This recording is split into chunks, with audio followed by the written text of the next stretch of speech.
বিসমিল্লাহির রহমানির রহিম। পরম করুণাময় ও অসীম দয়ালু আল্লাহর নামে শুরু। ومن أحسن قولا ممن دعا إلى الله وعمل صالحا وقال إنني من المسلمين। দিন চলে যাব আমরা সবাই, থাকবো না আমরা কেহ, শুধু মাটির নিচে পড়ে রবে দেহ, শুধু মাটির নিচে পড়ে রবে দেহ। একদিন চলে যাব আমরা সবাই, থাকবো না আমরা কেহ, শুধু মাটির নিচে পড়ে রবে দেহ, শুধু মাটির নিচে পড়ে রবে দেহ। أعوذ بالله من الشيطان الرجيم. وحرام على قرية أهلكناها أنهم لا يرجعون حتى إذا فتحت يأجوج ومأجوج وهم من كل حدب ينسلون واقترب الوعد الحق فإذا هي شاخصة أبصار الذين كفروا يا ويلنا قد كنا في غفلة يا ويلنا قد كنا في غفلة من هذا بل كنا ظالمين إنكم وما تعبدون من دون الله حصب جهنم أنتم لها واردون لو كان هؤلاء آلهة ما وردوها وكل فيها خالدون لهم فيها زفير وهم فيها لا يسمعون إن الذين سبقت لهم منا الحسنى أولئك عنها مبعدون لا يسمعون حسيسها وهم فيما اشتهت أنفسهم خالدون لا يحزنهم الفزع الأكبر وتتلقاهم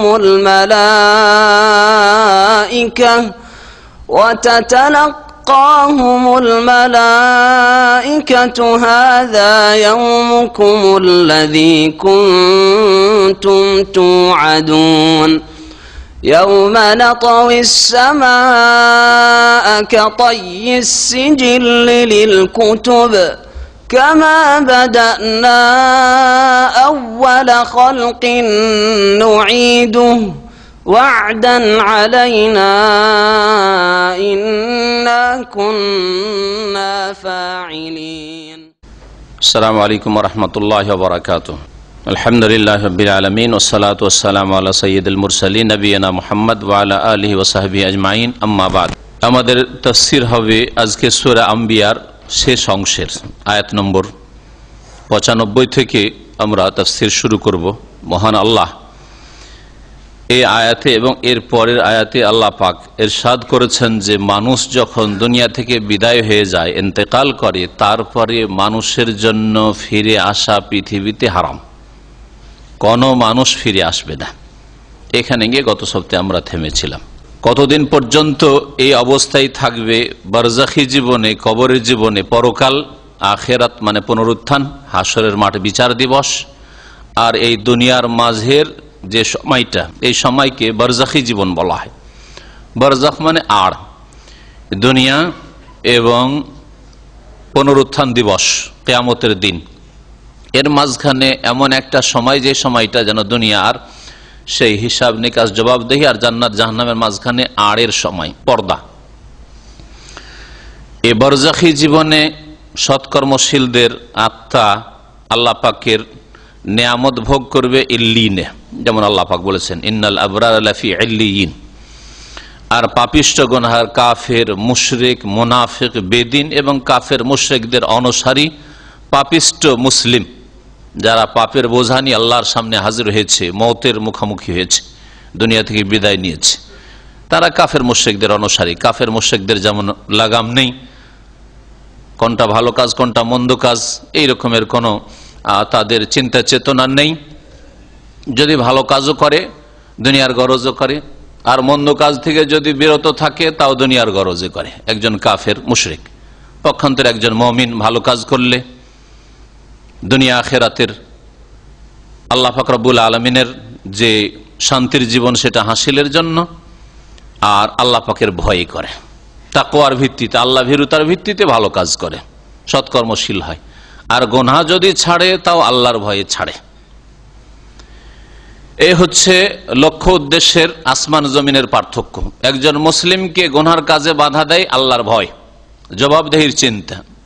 আর একজন কাফের মুশরিককে, একজন বিদিনকে, একজন দুনিয়াদারকে যদি গুনাহ থেকে বিরত রাখে, তার দুনিয়ার কোনো গরজ হয় কোনো কিছু হাসিল করার জন্য, সে খ্যাতি হোক, সুনাম হোক, নেতৃত্ব হোক, যে ভালো কাজ করলে লোকেরা আমাকে নেতা বানাবে, খ্যাতি হবে, লোকজন ভালো জানবে, সুনাম হবে, অথবা কোনো অনিষ্ট থেকে বাঁচার জন্য যদি মন্দ কাজ করি তাহলে সাজা শাস্তি রয়েছে, দুর্নাম রয়েছে, লাঞ্ছনা রয়েছে, অপদস্থ হইতে হবে, দুনিয়ার গরজ। কিন্তু একজন মুমিনের কাছে এগুলো আসল লক্ষ্য উদ্দেশ্য নয়, যদিও এগুলো তাতে সামিল রয়েছে, কিন্তু এগুলি লক্ষ্য উদ্দেশ্য না। ভালো কাজ করার উদ্দেশ্য হচ্ছে আল্লাহ পাকের সন্তুষ্টি, আল্লাহ পাকের ভয়। মন্দ কাজ থেকে, গুনার পাপের কাজ থেকে, অন্যায় থেকে বেঁচে থাকার উদ্দেশ্য হচ্ছে আল্লাহ পাকের ভয়। আল্লাহকে ভয় করি বলে গুনাহ করি না, অন্যায় কাজ করি না, কারো হক নষ্ট করি না। আল্লাহ পাক রব্বুল আলামিন বলছেন যে মানুষ দুনিয়া থেকে ইন্তেকালের পরে তাদের ফিরে আসা চিরতরে হারাম, কোনোদিন ফিরে আসবে না। তাদের সেখানে চিরকাল থাকা আবশ্যক। হারামুন আলা কারিয়াতিনের গত সপ্তাহে দুটো তাফসীর বলেছেন। হারামুন মানে হারামি নিতে পারেন, মানে নিষিদ্ধ। হারাম মানে কি? নিষিদ্ধ। নিষিদ্ধ যদি অর্থ নেন তাহলে আন্নাহুম লায়ের, যেমন এই লাটা হচ্ছে অতিরিক্ত জায়েদা অলঙ্কারের জন্য, লায়ের অর্থ এখানে নেই। আরবি ভাষা এরকম হয়, অনেক সময় লা বলা হয় কিন্তু লায়ের অর্থ হয় না, সেটা অতিরিক্ত অলঙ্কারের জন্য। লা উকসিমু বিয়াউমিল কিয়ামা মানে কি? আমি কিয়ামতের কি শপথ করছি না, না লা মানে না, আর উকসিমু মানে কসম করা, আর বিয়াউমিল কিয়ামা মানে কিয়ামতের দিনে। তো এর অর্থ কি যে লা উকসিমু বিয়াউমিল কিয়ামা, আমি কিয়ামতের কসম করছি না, নাকি? আমি কিয়ামতের কসম অবশ্যই করছি। তাহলে লায়ের অর্থ নেই এখানে, জায়েদ অতিরিক্ত অলঙ্কারের জন্য। এটা আরবি ভাষার একটা অলঙ্কার। লা উকসিমু বিহাযাল বালাদ, লা উকসিমু বিহাযাল, এই শহরে, এই নগরীর, মক্কাতুল মুকাররমার আমি আল্লাহ শপথ করছি। লায়ের মানে এখানে না নয়, ঠিক না?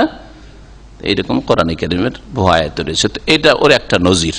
আন্নাহুম লা ইয়ারজুন মান্নাম ইয়ারজুন, তাদের ফিরে আসা সেই জনপদের, সেই গ্রামের, সেই শহরের, সেই দেশের, সেই বিশ্বের ফিরে আসা মানে বিশ্বের মানুষের ফিরে আসা। হারাম হারামুন আলা কারিয়াতিন, সেই জনপদের জন্য হারাম করেছি, নিষিদ্ধ করেছি। আহলাকনাহা, যেই জনপদকে আমি ধ্বংস করেছি, মানে যেই জনপদের মানুষকে আমি ধ্বংস করেছি, অর্থাৎ যারা মারা গেছে, যেভাবে মারা যাক। হালাক মানে দুনিয়া থেকে বিদায় হয়ে যাওয়া, সে সাধারণভাবে মরুক আর আল্লাহ পাকের আযাবে মরুক। হালাকা আরবিতে মতকে বলা হয়। ইউসুফ আলাইহিস সালাম সম্পর্কে হাত্তা ইজা হালাকা, যখন তিনি ইন্তেকাল করলেন, ইন্তেকালের অর্থে কোরআনে ব্যবহৃত হয়েছে। যদি আমরা বাংলা ভাষাভাষী, উর্দু ভাষাভাষী হালাকটাকে মনে করি আল্লাহর আযাবে, শাস্তিতে যদি কেউ ধ্বংস হয়, মারা যায়, তাহলে লোকটা হালাক হয়ে গেছে। হ্যাঁ, এটা আমাদের অর্থ, কিন্তু আরবির অর্থ সেটা না। আরবিতে আযাবে ধ্বংস হওয়াকে হালাক বলা হয়, আর এমনিতে মারা যাওয়াকেও হালাক বলা হয়। তো যেই জনপদ মানে যেই জনপদের অধিবাসী, আলা কারিয়াতিন মানে আলা আহলে কারিয়াতিন, জনপদের বাসিন্দা। জনপদের বাসিন্দারা যাদেরকে ধ্বংস করে দিয়েছি তাদের জন্য হারাম, নিষিদ্ধ কি? আন্নাহুম লা ইয়ারজিউন, ফিরে আসা, তাদের ফিরে আসা। লায়ের অর্থ করলাম না, তাহলে তাদের ফিরে আসা হারাম। কোন মানুষ ফিরে আসবে না, নবী হোক আর ওলি হোক, আর ইব্রাহিম হোক আর মোহাম্মদ হোক সাল্লাল্লাহু আলাইহিসসালাম, আর আবু বকর হোক আর ওমর হোক আর ওসমান হোক আর আলী হোক আর আবু হানিফা হোক আর শাফি আর মালিক হোক আর জিলানি হোক আর চিশতি হোক, আন্নাহুম লা ইয়ারজিউন, ফিরে আসবে না। হারাম, তাদের ফিরে আসা নিষিদ্ধ। কোন মানুষ ফিরে যাওয়ার, দুনিয়া থেকে চলে যাওয়ার পরে ফিরে আসবে না। যদি দেখেন আপনার বাপ মাকে বা কোনো আপনি বুজুর্গের আকারে দেখছেন যে দুনিয়াতে একবারে জাগ্রত অবস্থায় ফিরে চলে এসছে, একবারে দেখছেন এইসব ভণ্ডদের কিসা কাহিনী রয়েছে, মক্কাতুল মুকাররমে ঢুকছে আর ওই লোকের, ওই আলেমের হুজুরে কিবলার, তাদের ভাষায় বলছি, আমাদের ভাষায় কিবলা না, আমাদের ভাষায় কিবলা হচ্ছে কাবা, বলছে যে হারামে ঢুকছি, দেখছি যে গাঙ্গ হিসাবে চলে এসছেন, তশরিফ নিয়ে এসছেন। সুবহানাল্লাহ, 100 বছর হয়ে গেছে, 50 বছর হয়ে গেছে, মারা যা ফিরে চলে এসছেন, অমুক সাহেব চলে এসছেন একবারে জাগ্রত অবস্থা। এরা জিনকে দেখে, যদি সত্য ঘটনা হয় তাদেরকে সবসময় মিথ্যা মনে করছি না, মিথ্যুক মনে করছি না। যদি সত্য ঘটনা হয় তাহলে জিন তার রূপ ধরে এসছে, আর না হলে তারা মিথ্যুক, অতিরঞ্জন, বাড়াবাড়ি করেছে তাদের ব্যবসা চালানোর জন্য, পীর পূজার, ব্যক্তি পূজার ব্যবসা চালানোর জন্য, নিজের দলকে শক্তিশালী করার জন্য। আর একটি অর্থ হারামুন মানে ওয়াজিবুন, আরবিতে বিপরীত অর্থ বহন করে অনেক শব্দ।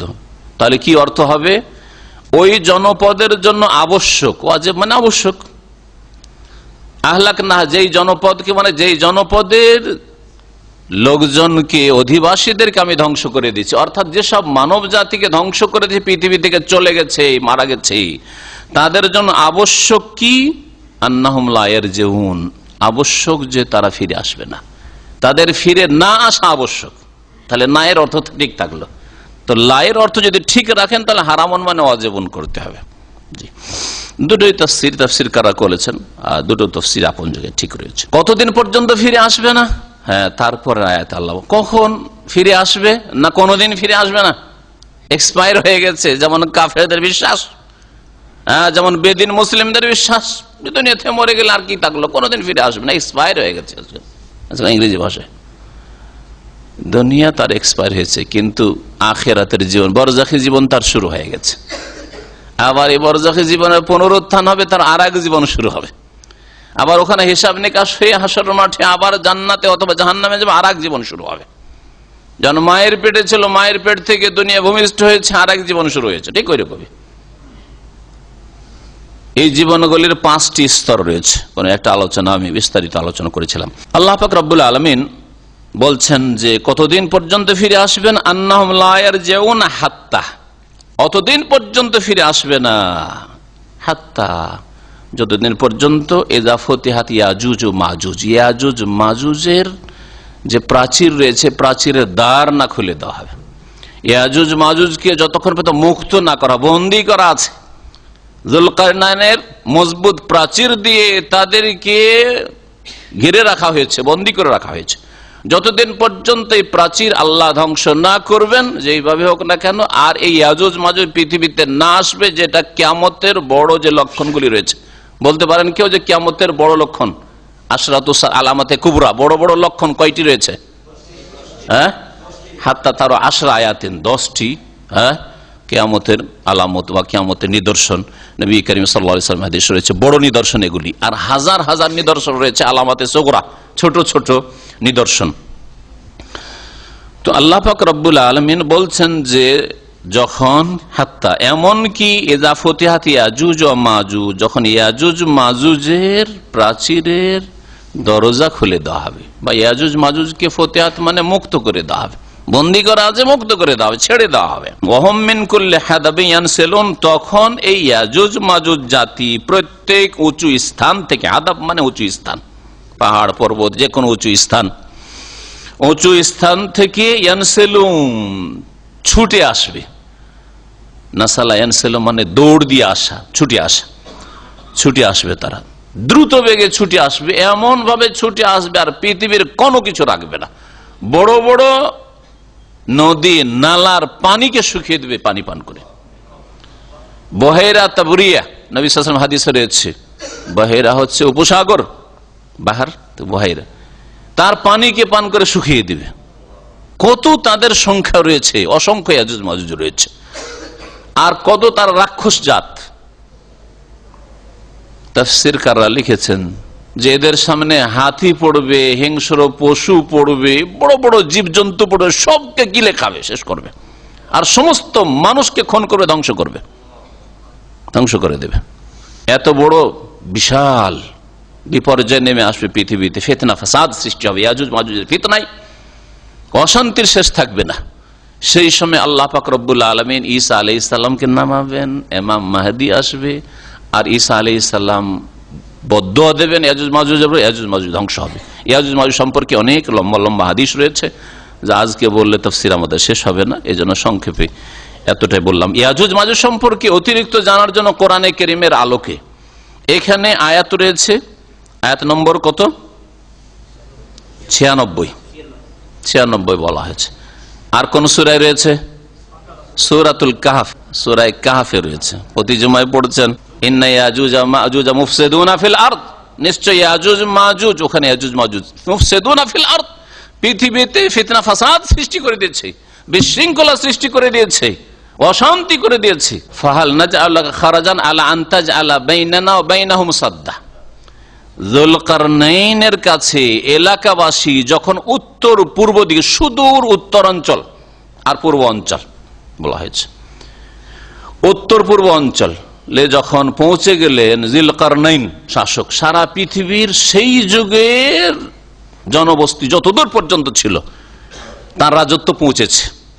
জিহাদ ফি সাবিলিল্লাহ করতে করতে পশ্চিম দিকে পৌঁছে গেলেন, জিহাদ ফি সাবিলিল্লাহ করতে করতে গিয়ে পূর্বে পৌঁছলেন, প্রথম পূর্বে পৌঁছলেন, তারপরে মাতলে আশ-শামসে, হাত্তা ইযাবালা মাগরিব আশ-শামসে, পশ্চিম দিকে আটলান্টিকের পরে আমেরিকার তখন গন্ধ ছিল না, ফলে আটলান্টিক পর্যন্ত পৌঁছলেন, পূর্ব দিকে যতদূর পৌঁছিলেন, উত্তর দিকে গেলেন। দক্ষিণ দিকের কথা কোরআনে কারীমে বলা হয়নি, কারণ দক্ষিণ দিকে সাগর রয়েছে, কোনো জনবস্তি ছিল না, ইয়ামানের পর আর কোনো জনবস্তি নেই, তাই না? এইরকম আফ্রিকার পর কিছু আমরা পারিশ্রমিক দেব, পয়সা দেব, কিন্তু আলা আনতাজ আলা বাইনানা বাইনাহুম সাদ্দা, একটা প্রাচীর, মজবুত প্রাচীর তৈরি করে দেন। আপনি তো শক্তিশালী শাসক, আর সারা পৃথিবীতে বিজয় লাভ করেছেন আমাদের মাঝে, আর এই ফিতনা ফাসাদি ইয়াজুজ মাজুজ জাতির মাঝে একটা মজবুত প্রাচীর দাঁড় করে দেন। যা ঘটনা লম্বা রয়েছে, সূরা কাহফের তাফসীর আমাদের এই গত কয়েক মাস আগে বা বছর খানেক আগে হয়েছে। আর এই তাফসীর, এই সূরাগুলি যদিও এর আগে রয়েছে, আমরা তো উল্টো দিক থেকে তাফসীর করে আসছি, কিন্তু আমাদের বেশ কিছু ভাইয়ের তলব ছিল যে সূরা কাহফ এই তাফসীর করে দেন। সূরা কাহফের তাফসীর থেকে শুরু করে মারিয়াম, তাহা, এই সূরাগুলি তাফসীর করা আছে। এজন্য এই সূরা আম্বিয়া শেষ হলে আমরা সূরাতুল ইসরা বনী ইসরাঈল আমরা চলে যাব। সূরা কাহফে তাহলে উল্লেখ করা হয়েছে কার কথা বললাম? ইয়াজুজ মাজুজের কথা এই সূরা আম্বিয়ার এই আয়াতের পরে। সূরা কাহফের আয়াত নম্বর 94 থেকে 99 পর্যন্ত এই আয়াতগুলিতে দেখেন, এই আয়াতগুলি তাফসীর। আল্লাহ পাক রব্বুল আলামিন বলছেন কিয়ামত সম্পর্কে, ওয়াক্তারাবাল ওয়াদুল হক, নিকটবর্তী হয়ে যাবে আল ওয়াদুল হক, চিরসত্য প্রতিশ্রুতি। হক মানে সত্য, আর ওয়াদ মানে প্রতিশ্রুতি, ওয়াদা। আর ওয়াক্তারাবা মানে নিকটবর্তী হয়ে যাওয়া। যদিও অতীতকাল উল্লেখ করা হয়েছে, কিন্তু এর অর্থ হচ্ছে ভবিষ্যৎকাল। হ্যাঁ, আর কোরআনের ভাষা এরকম অনেক জায়গায় রয়েছে। কাদ আফলাহাল মুমিনুন, আফলাহা হচ্ছে মাজি মানে অতীতকাল, তাই না? তো কাদ আফলাহাল মুমিনুনের অর্থ হয় যে মুমিনরা সফল কাম অলরেডি হয়ে গেছে না হবে? হবে, নিশ্চিত হবে। যেই কথা কাজটি নিশ্চিত, যাতে কোনো সন্দেহ নেই, এই রকম কথাকে মাজি দিয়ে, অতীতকাল দিয়ে আল্লাহ পাক কোরআনে কারীমে বর্ণনা করেছেন। তার মধ্যে এটি একটি জায়গা। ওয়াক্তারাবাল ওয়াদুল হক, চিরসত্য প্রতিশ্রুতির সময় কি হয়েছে? ঘনিয়ে এসেছে, নিকটবর্তী হয়েছে। কারোবা থেকে ইখতারাবা, বাব ইফতিয়াল, ফায়দা হিয়া ওয়াক্তারাবাল ওয়াদুল হক, চিরসত্য প্রতিশ্রুতির সময় ঘনিয়ে আসবে। বললাম ভবিষ্যতের অর্থ করেন। যখন ঘনিয়ে আসবে বা ঘনিয়ে আসলে কি হবে? ফায়দা হিয়া শাখিসাতুন আবসারুল্লাযিনা কাফারু, যারা কাফের তাদের দৃষ্টি তখন স্থির হয়ে যাবে ভয়ে ভীতিতে। দৃষ্টি স্থির হয়ে যাওয়া মানে থমকে যাওয়া। থমকে যাওয়ার ভাষার ব্যবহার করেন। হঠাৎ করে একটা যদি বিকট শব্দ হয়, একটু চোখের পলক মারছেন না, ভয় হয় না এরকম? তো যেই দিন সত্য ওয়াদা কিয়ামতের সময় চলে আসবে, এই ওয়াদুল হক সত্য ওয়াদার একটি তাফসীর হচ্ছে কিয়ামতের দিন, অর্থাৎ সিংগাই ফুঁক। যেই দিন ইসরাফিল আলাইহিস সালাম সিংগাই ফুঁক দিবেন, সেই দিন মানুষ হতভম্ব হয়ে তাদের দৃষ্টি শক্তি কি হয়ে যাবে, চক্ষু স্থির হয়ে যাবে, স্থির হয়ে যাবে, হাই কি হলো কি হলো, এরকম করবে। আর কেউ কেউ বলেছেন যে এখানে আল ওয়াদুল হক সত্য ওয়াদা মানে হচ্ছে মওত। প্রত্যেক মানুষের মৃত্যুর দিন ভাবতেই পারেনি যে আজকে মওত চলে আসবে। আপনি কি ভেবেছেন যে আজকে মরে যাবেন? আপনি আমি কি ভেবেছি যে এখনই মওত চলে আসতে পারে? হঠাৎ যখন মওত চলে আসবে, কি হলো করছে না? সুবহানাল্লাহ। যতক্ষণ হুঁশ আছে কত যে কল্পনা তার মনে জাগছে, হাই আমার স্ত্রী গেল, ছেলে মেয়ে গেল, হ্যাঁ আমি সবকিছু ভোগ বিলাস গেল, টাকা পয়সা গেল, কত লোকের কাছে পাওনা দাওনা, চাকরি গেল, সব গেল, সব গেল। তাহলে মওতকে বোঝানো হয়েছে, কেউ কেউ বলেছেন। দুটোই তাফসীর হইতে পারে। এই দুটো সময় মানুষ হতভম্ব হয়ে যাবে, মানুষের চক্ষু স্থির হয়ে যাবে ভয়ে ভীত হয়ে। বিশেষ করে কাফির মওতের সময় আল্লাহ পাকের আযাব শাস্তির ফেরেশতাদেরকে অবলোকন করে নিয়েছে, দেখে নিয়েছে, দেখতে পাচ্ছে আযাবের ফেরেশতারা, আর সংশোধনের দরজা, তওবার দরজা বন্ধ হয়ে গেছে, ভয়ে অস্থির হয়ে হতভম্ব হয়ে গেছে। সিংহায় যেদিন ফুঁক দেওয়া হবে, সেই দিন যেসব মানুষরা বেঁচে ছিল, কি হলো, মাঠে ঘাটে সকালবেলা বেরোচ্ছিল, সিংহাই ফুঁক, পশ্চিম দিক থেকে সূর্য উঠে গেছে, সুবহানাল্লাহ, অস্থির হয়ে যাবে, চোখ হতভম্ব হয়ে স্থির হয়ে যাবে তাদের। যেসব লোকেদের পুনরুত্থান হবে, কবর থেকে মরে উঠবে, তাদের কথা নেন, তাদের ক্ষেত্রে এটা প্রযোজ্য, কবর থেকে উঠবে হতভম্ব, কি হইল, কি হবে, কি হবে, কোথায় যেতে হবে, সবাই যেদিকে ছুটবে। হ্যাঁ, এখন সবকে হাসর হইতে হবে, একত্রিত হইতে হবে, সবাই বিচার দিবসে হাজির হবে। বিশেষ করে কাফির, যেহেতু তারা বেআমল, না ঈমান না নেক আমল, পাপের বোঝা নিয়ে হাজির হয়েছে, সুতরাং তাদের চক্ষু স্থির হয়ে পড়বে, ইয়া ওয়াইলানা, আর বলে হাই সর্বনাশ। ওয়াইল মানে সর্বনাশ, ধ্বংস, হাই দুর্ভোগ, হাই আমাদের দুর্ভোগ, কাদ কুন্না ফি গাফলাতিন মিন হাযা। এই সত্য ওয়াদা মওতের সময় আল্লাহর আযাব শুরু হয়ে যাবে, মানুষের কাজকর্ম বন্ধ হয়ে যাবে, কর্মক্ষেত্র শেষ, এখন জবাব দিতে হবে, আসামির কাঠগড়ায় দাঁড়াইতে হবে। এতে থেকে আমরা উদাসীন ছিলাম, গাফিল ছিলাম, কাদ কুন্না ফি গাফলাতিন মিন হাযা। যখন কবর থেকে উঠবে, হাই কিয়ামতের দিবস থেকে, মহাবিচার দিবস থেকে গাফিলতিতে ছিলাম, কাদ কুন্না ফি গাফলাতিন মিন হাযা বাল কুন্না যালিমিন। আর শুধু উদাসীন ছিলাম না, বরং আমরা বড় জালেম, অন্যায়কারী ছিলাম, আল্লাহর হকের ক্ষেত্রে জুলুম করেছি, রাসূলের প্রাপ্যের ক্ষেত্রে জুলুম করেছি, মানুষের অধিকারের ক্ষেত্রে জুলুম করেছি, বরং আমরা জালেম ছিলাম। আসলে আল্লাহ বোধ শক্তি দিয়েছিলেন, বিবেক বিবেচনার শক্তি দিয়েছিলেন, দুনিয়া অনেক বুঝতাম, সায়েন্স টেকনোলজি অনেক বুঝতাম, দুনিয়ার অনেক পড়া পড়েছিলাম, কিন্তু আখিরাত সম্পর্কে কখনো চিন্তা করিনি।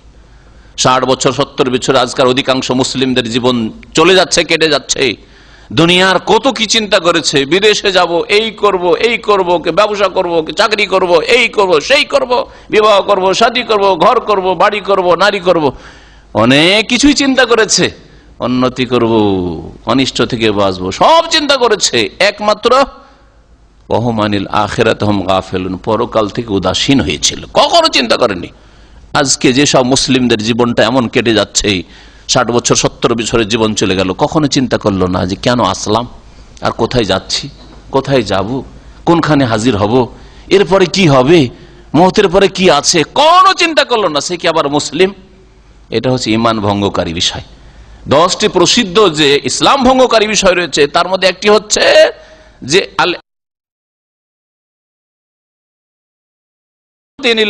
আল্লাহ পাকের জীবন বিধান থেকে এমন বিমুখতা, এমন ভাবে মুখ ফিরিয়ে থাকা, সারা জীবনটা মুখ ফিরিয়ে থেকে গেল, দুনিয়ার দিকে মুখ করে থেকে গেল, আখিরাত মুখী হলো না, আল্লাহর দিন মুখী হলো না। লা ইয়াতাআল্লামুহু, আল্লাহর দিন শিখলো না, ওয়ালা ইয়ামাল বিহি, আর দ্বীনের উপর আমলও করলো না, কোনো কাজ কর্ম ভালো নেক আমলও করলো না, তারা মুসলিম নয় নিঃসন্দেহে, ভালো করে জেনে রাখেন। তারপরে আল্লাহ পাক রব্বুল আলামিন জাহান্নামে কার যাবে তাদের সম্পর্কে বলছেন, ইন্নাকুম মা তা'বুদুনা মিন দুনিল্লাহ হাসাবু জাহান্নাম। শুনে রাখো নিঃসন্দেহে মানুষ তোমরা ওমা তা'বুদুনা মিন দুনিল্লাহ, আর আল্লাহকে ছেড়ে দিয়ে যেসবের তোমরা পুজো করতে, পাথরের পূজা করতে, মূর্তির পূজা করতে, গাছের পূজা করতে, আগুনের পূজা করতে, যেসবের পূজা করতে, আর যেসব মানুষের পূজা করতে, আর ওই সব মানুষ এই পুজোর ওপর, এই সিজদার ওপর, তাদের পাঁচুমার ওপর আর তাদের কবর পূজার ওপর সন্তুষ্ট ছিল। শুনে রাখেন মানুষের ক্ষেত্রে যেই সব মানুষরা তাদের পূজায় সন্তুষ্ট, যে আমাদের পূজা হোক এমন পীর যে তাদের সেজদা করাই খুশি, সেজদা না করলে বেয়াদব, তাদের পায়ে চুমা দিলে খুশি, তাদের পায়ে ঝুঁকে যদি সালাম করে রুকু করে খুশি, তাদের অন্ধ অনুকরণ করলে খুশি, বিনা দলিলে কথা মানলে খুশি। আর যদি কেউ বলে যে আপনি যে কথাটা বলেন এটা কোন হাদিসে আছে, নারাজ, অসন্তুষ্ট। এরা আমরা মারা গেলে, এমন যদি ভণ্ডরা হয়, আমরা মারা গেলে আমাদের কবর পাকা হোক, ওসিয়ত করে গেল অথবা ইঙ্গিত করে গেল, অথবা লোকেরা জানে যে মরলে এর কবর পাকা হবে, চাদর চড়বে, ফুল চড়বে, আর এদের পুজো হবে, নিষেধ করে গেল না। এরাও শুনে রাখেন ভালো করে, ইন্নাকুম নিঃসন্দেহে তোমরা, হে মুশরিকরা, হে বহুত্ববাদীরা, যারা আল্লাহ ছাড়া অন্যকে সিজদা করেছো, হে পাপিষ্টরা, হে গুনাহগারা, পাপের জীবন যাপন করে বিনা তওবায় দুনিয়া থেকে বিদায় নিয়েছো, কর্মক্ষেত্র ত্যাগ করেছো, আর বদলার জগতে পৌঁছে গেছো বিনা আমলে, নেক আমল নিয়ে যাওনি, পাপের বোঝা নিয়ে গেছো। ওমা তা'বুদুনা মিন দুনিল্লাহ, আর আল্লাহকে বাদ দিয়ে যেসবের তোমরা পূজা করতে, হাসাবু জাহান্নাম, তোমরা সকলে, অর্থাৎ যারা পূজারী, যারা পূজা করেছে আর যাদের পূজা করা হয়েছে, যারা উপাসনা করেছে, শিরকি উপাসনা, শিরকি জীবনযাপন করেছে, কুফরির জীবনযাপন করেছে, মানবরচিত বিধানে বিশ্বাসী হয়েছে, আর যারা মানব রচিত বিধানের বাস্তবায়ন করেছে আর ওরা রচনা করেছে, সকলে এরা কি হবে? হাসাব ও জাহান্নাম, জাহান্নামের ইন্ধন হবে। হাসাব মানে হচ্ছে হাতাব, হাতাব লাকড়িকে বলে, কাঠ যা জ্বালানি হয়, হাতাব। হাতাব আর হাসাব মানে হচ্ছে একই, শুধু পার্থক্য কিসের? সদ আর ত এর পার্থক্য। সদের জায়গায় ত দিলে হাতাব মানে লাকড়ি কাঠি, যেগুলি জ্বালানি হয়, আর হাসাব মানে হচ্ছে জ্বালানি। তো যেসবের পূজা, পাথরের পূজা করেছে, পাথরকে আল্লাহ জাহান্নামে ফেলবেন। মানুষের পূজা করেছে আর পূজার উপর সন্তুষ্ট, ওকে আল্লাহ জাহান্নামে দেবেন। গাছের পূজা করেছে, যেই গাছের পূজা হয়েছে, বট গাছের পূজা হয়েছে, আল্লাহ জাহান্নামে দেবেন। গঙ্গা যমুনার পূজা হয়েছে, আল্লাহ পাক জাহান্নামে নিক্ষেপ করবেন ওই কাফের মুশরিকদের সামনে। কবর মাজার পূজা করা হয়েছে, আর ওই মাজারে যে শায়িত সে তার উপর সন্তুষ্ট ছিল, ওই মাজার সহ আল্লাহ জাহান্নামে দেবেন তাদের চোখের সামনে। যেটা কত আমাদের মাজার, যেই মাজারের পূজা করতে সেটাকে জাহান্নামে ফেললাম। হাসাবো জাহান্নাম, জাহান্নামের জ্বালানি হবে। জাহান্নামের জন্য আলাদা কয়লার ব্যবস্থা থাকবে না, পেট্রোল গ্যাস দিয়ে জ্বালানো হবে না, জাহান্নামকে লাকড়ি কাঠি দিয়ে জ্বালানো হবে না, খড়কুটো দিয়ে জ্বালানো হবে না। কি দিয়ে জ্বালানো হবে?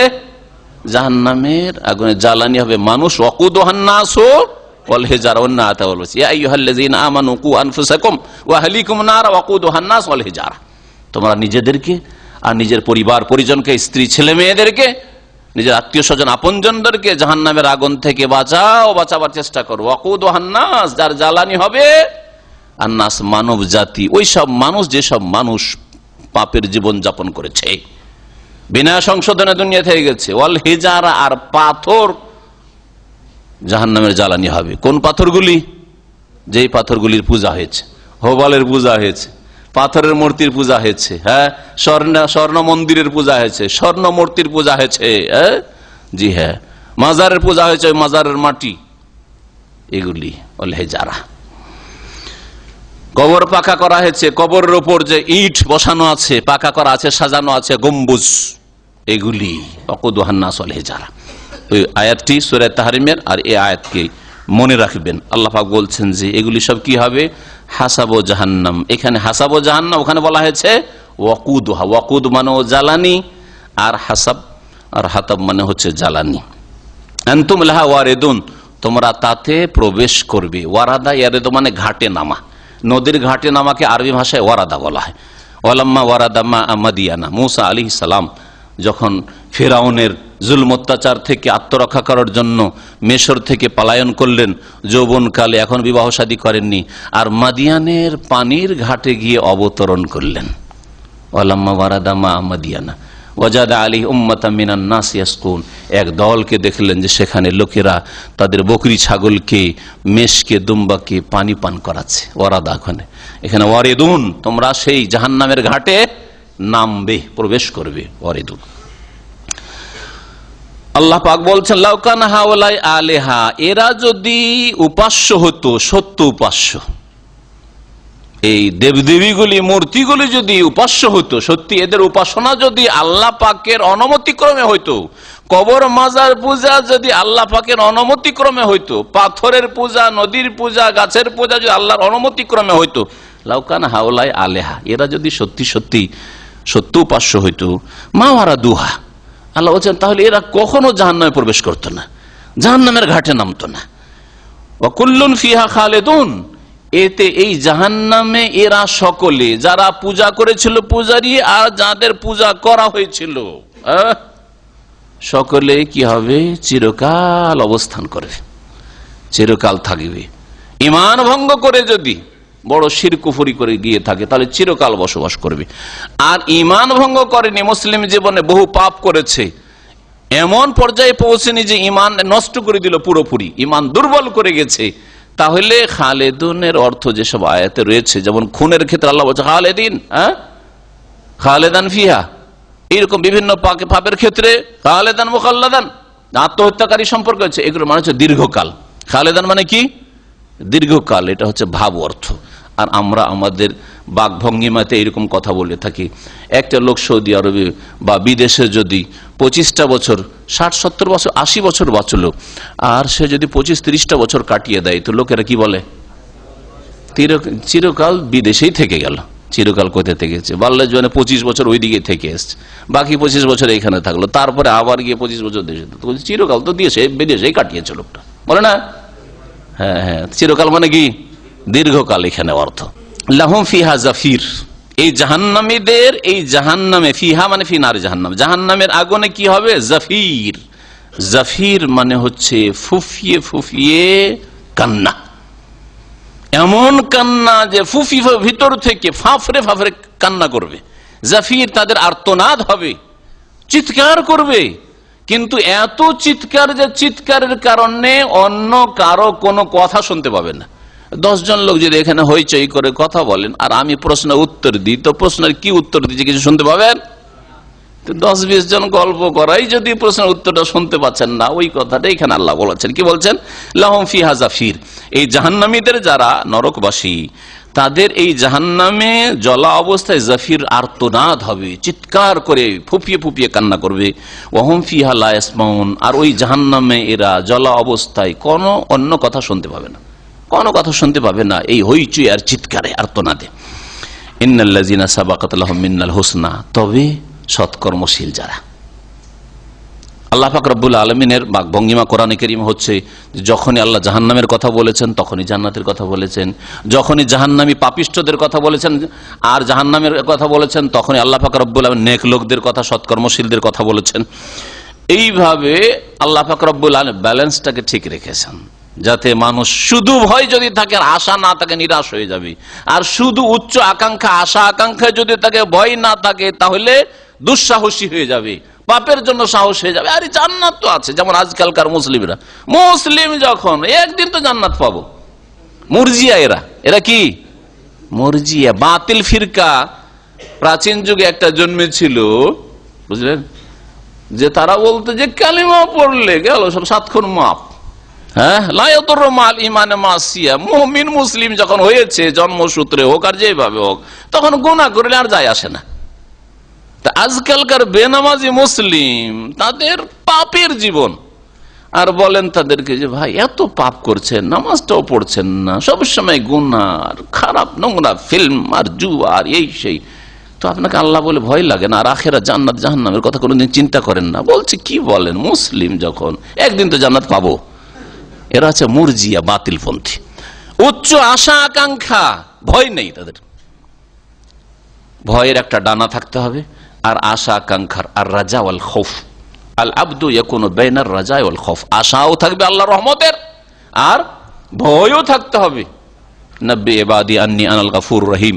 আল্লাহ পাক বলছেন যে হে নবী, আমার বান্দাদেরকে বলে দাও, আমার বান্দাদেরকে খবর দিয়ে দাও, সংবাদ দিয়ে দাও, আন্নী আনাল গাফুর রহিম, আমার নাম হচ্ছে গাফুর, মহান মার্জনাকারী, আমি মাফও করি, আর রহিম, আমি দয়াবান, দয়ালু, আমি দয়াও করি, মায়াও করি। কিন্তু তার সাথে আরো শোনা, এটা হচ্ছে একটা ডানা, যে আল্লাহ মাফ করবেন। ভুল হয়ে গেছে তখন বলে আল্লাহ মাফ করবেন, এখন মাফের জন্য চেষ্টা করেন, ক্ষমা নেওয়ার জন্য চেষ্টা করেন, কিন্তু ভুল করার আগে ভুল করতে থাকবো, আল্লাহ মাফ করবেন।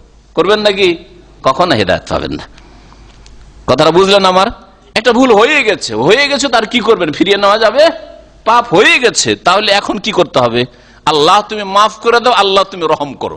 এখন আশা রাখেন আল্লাহ পাকের কাছে তার রহমতের, তার মাগফিরাতের। আর কেউ যদি গুনাহ করার আগে থেকে এটা মগজে বসিয়ে রাখে যে আল্লাহ গফুর রহিম, আল্লাহ মাফ করবেন, আল্লাহ রহম করবেন, পাপ করতে থাকি, তাহলে কখনো জান্নাতের রাস্তা পাবে না, কখনো জান্নাতের রাস্তা পাবে না। দুঃসাহসী হয়ে যাবে, নির্ভীক হয়ে যাবে, ভয় থাকবে না।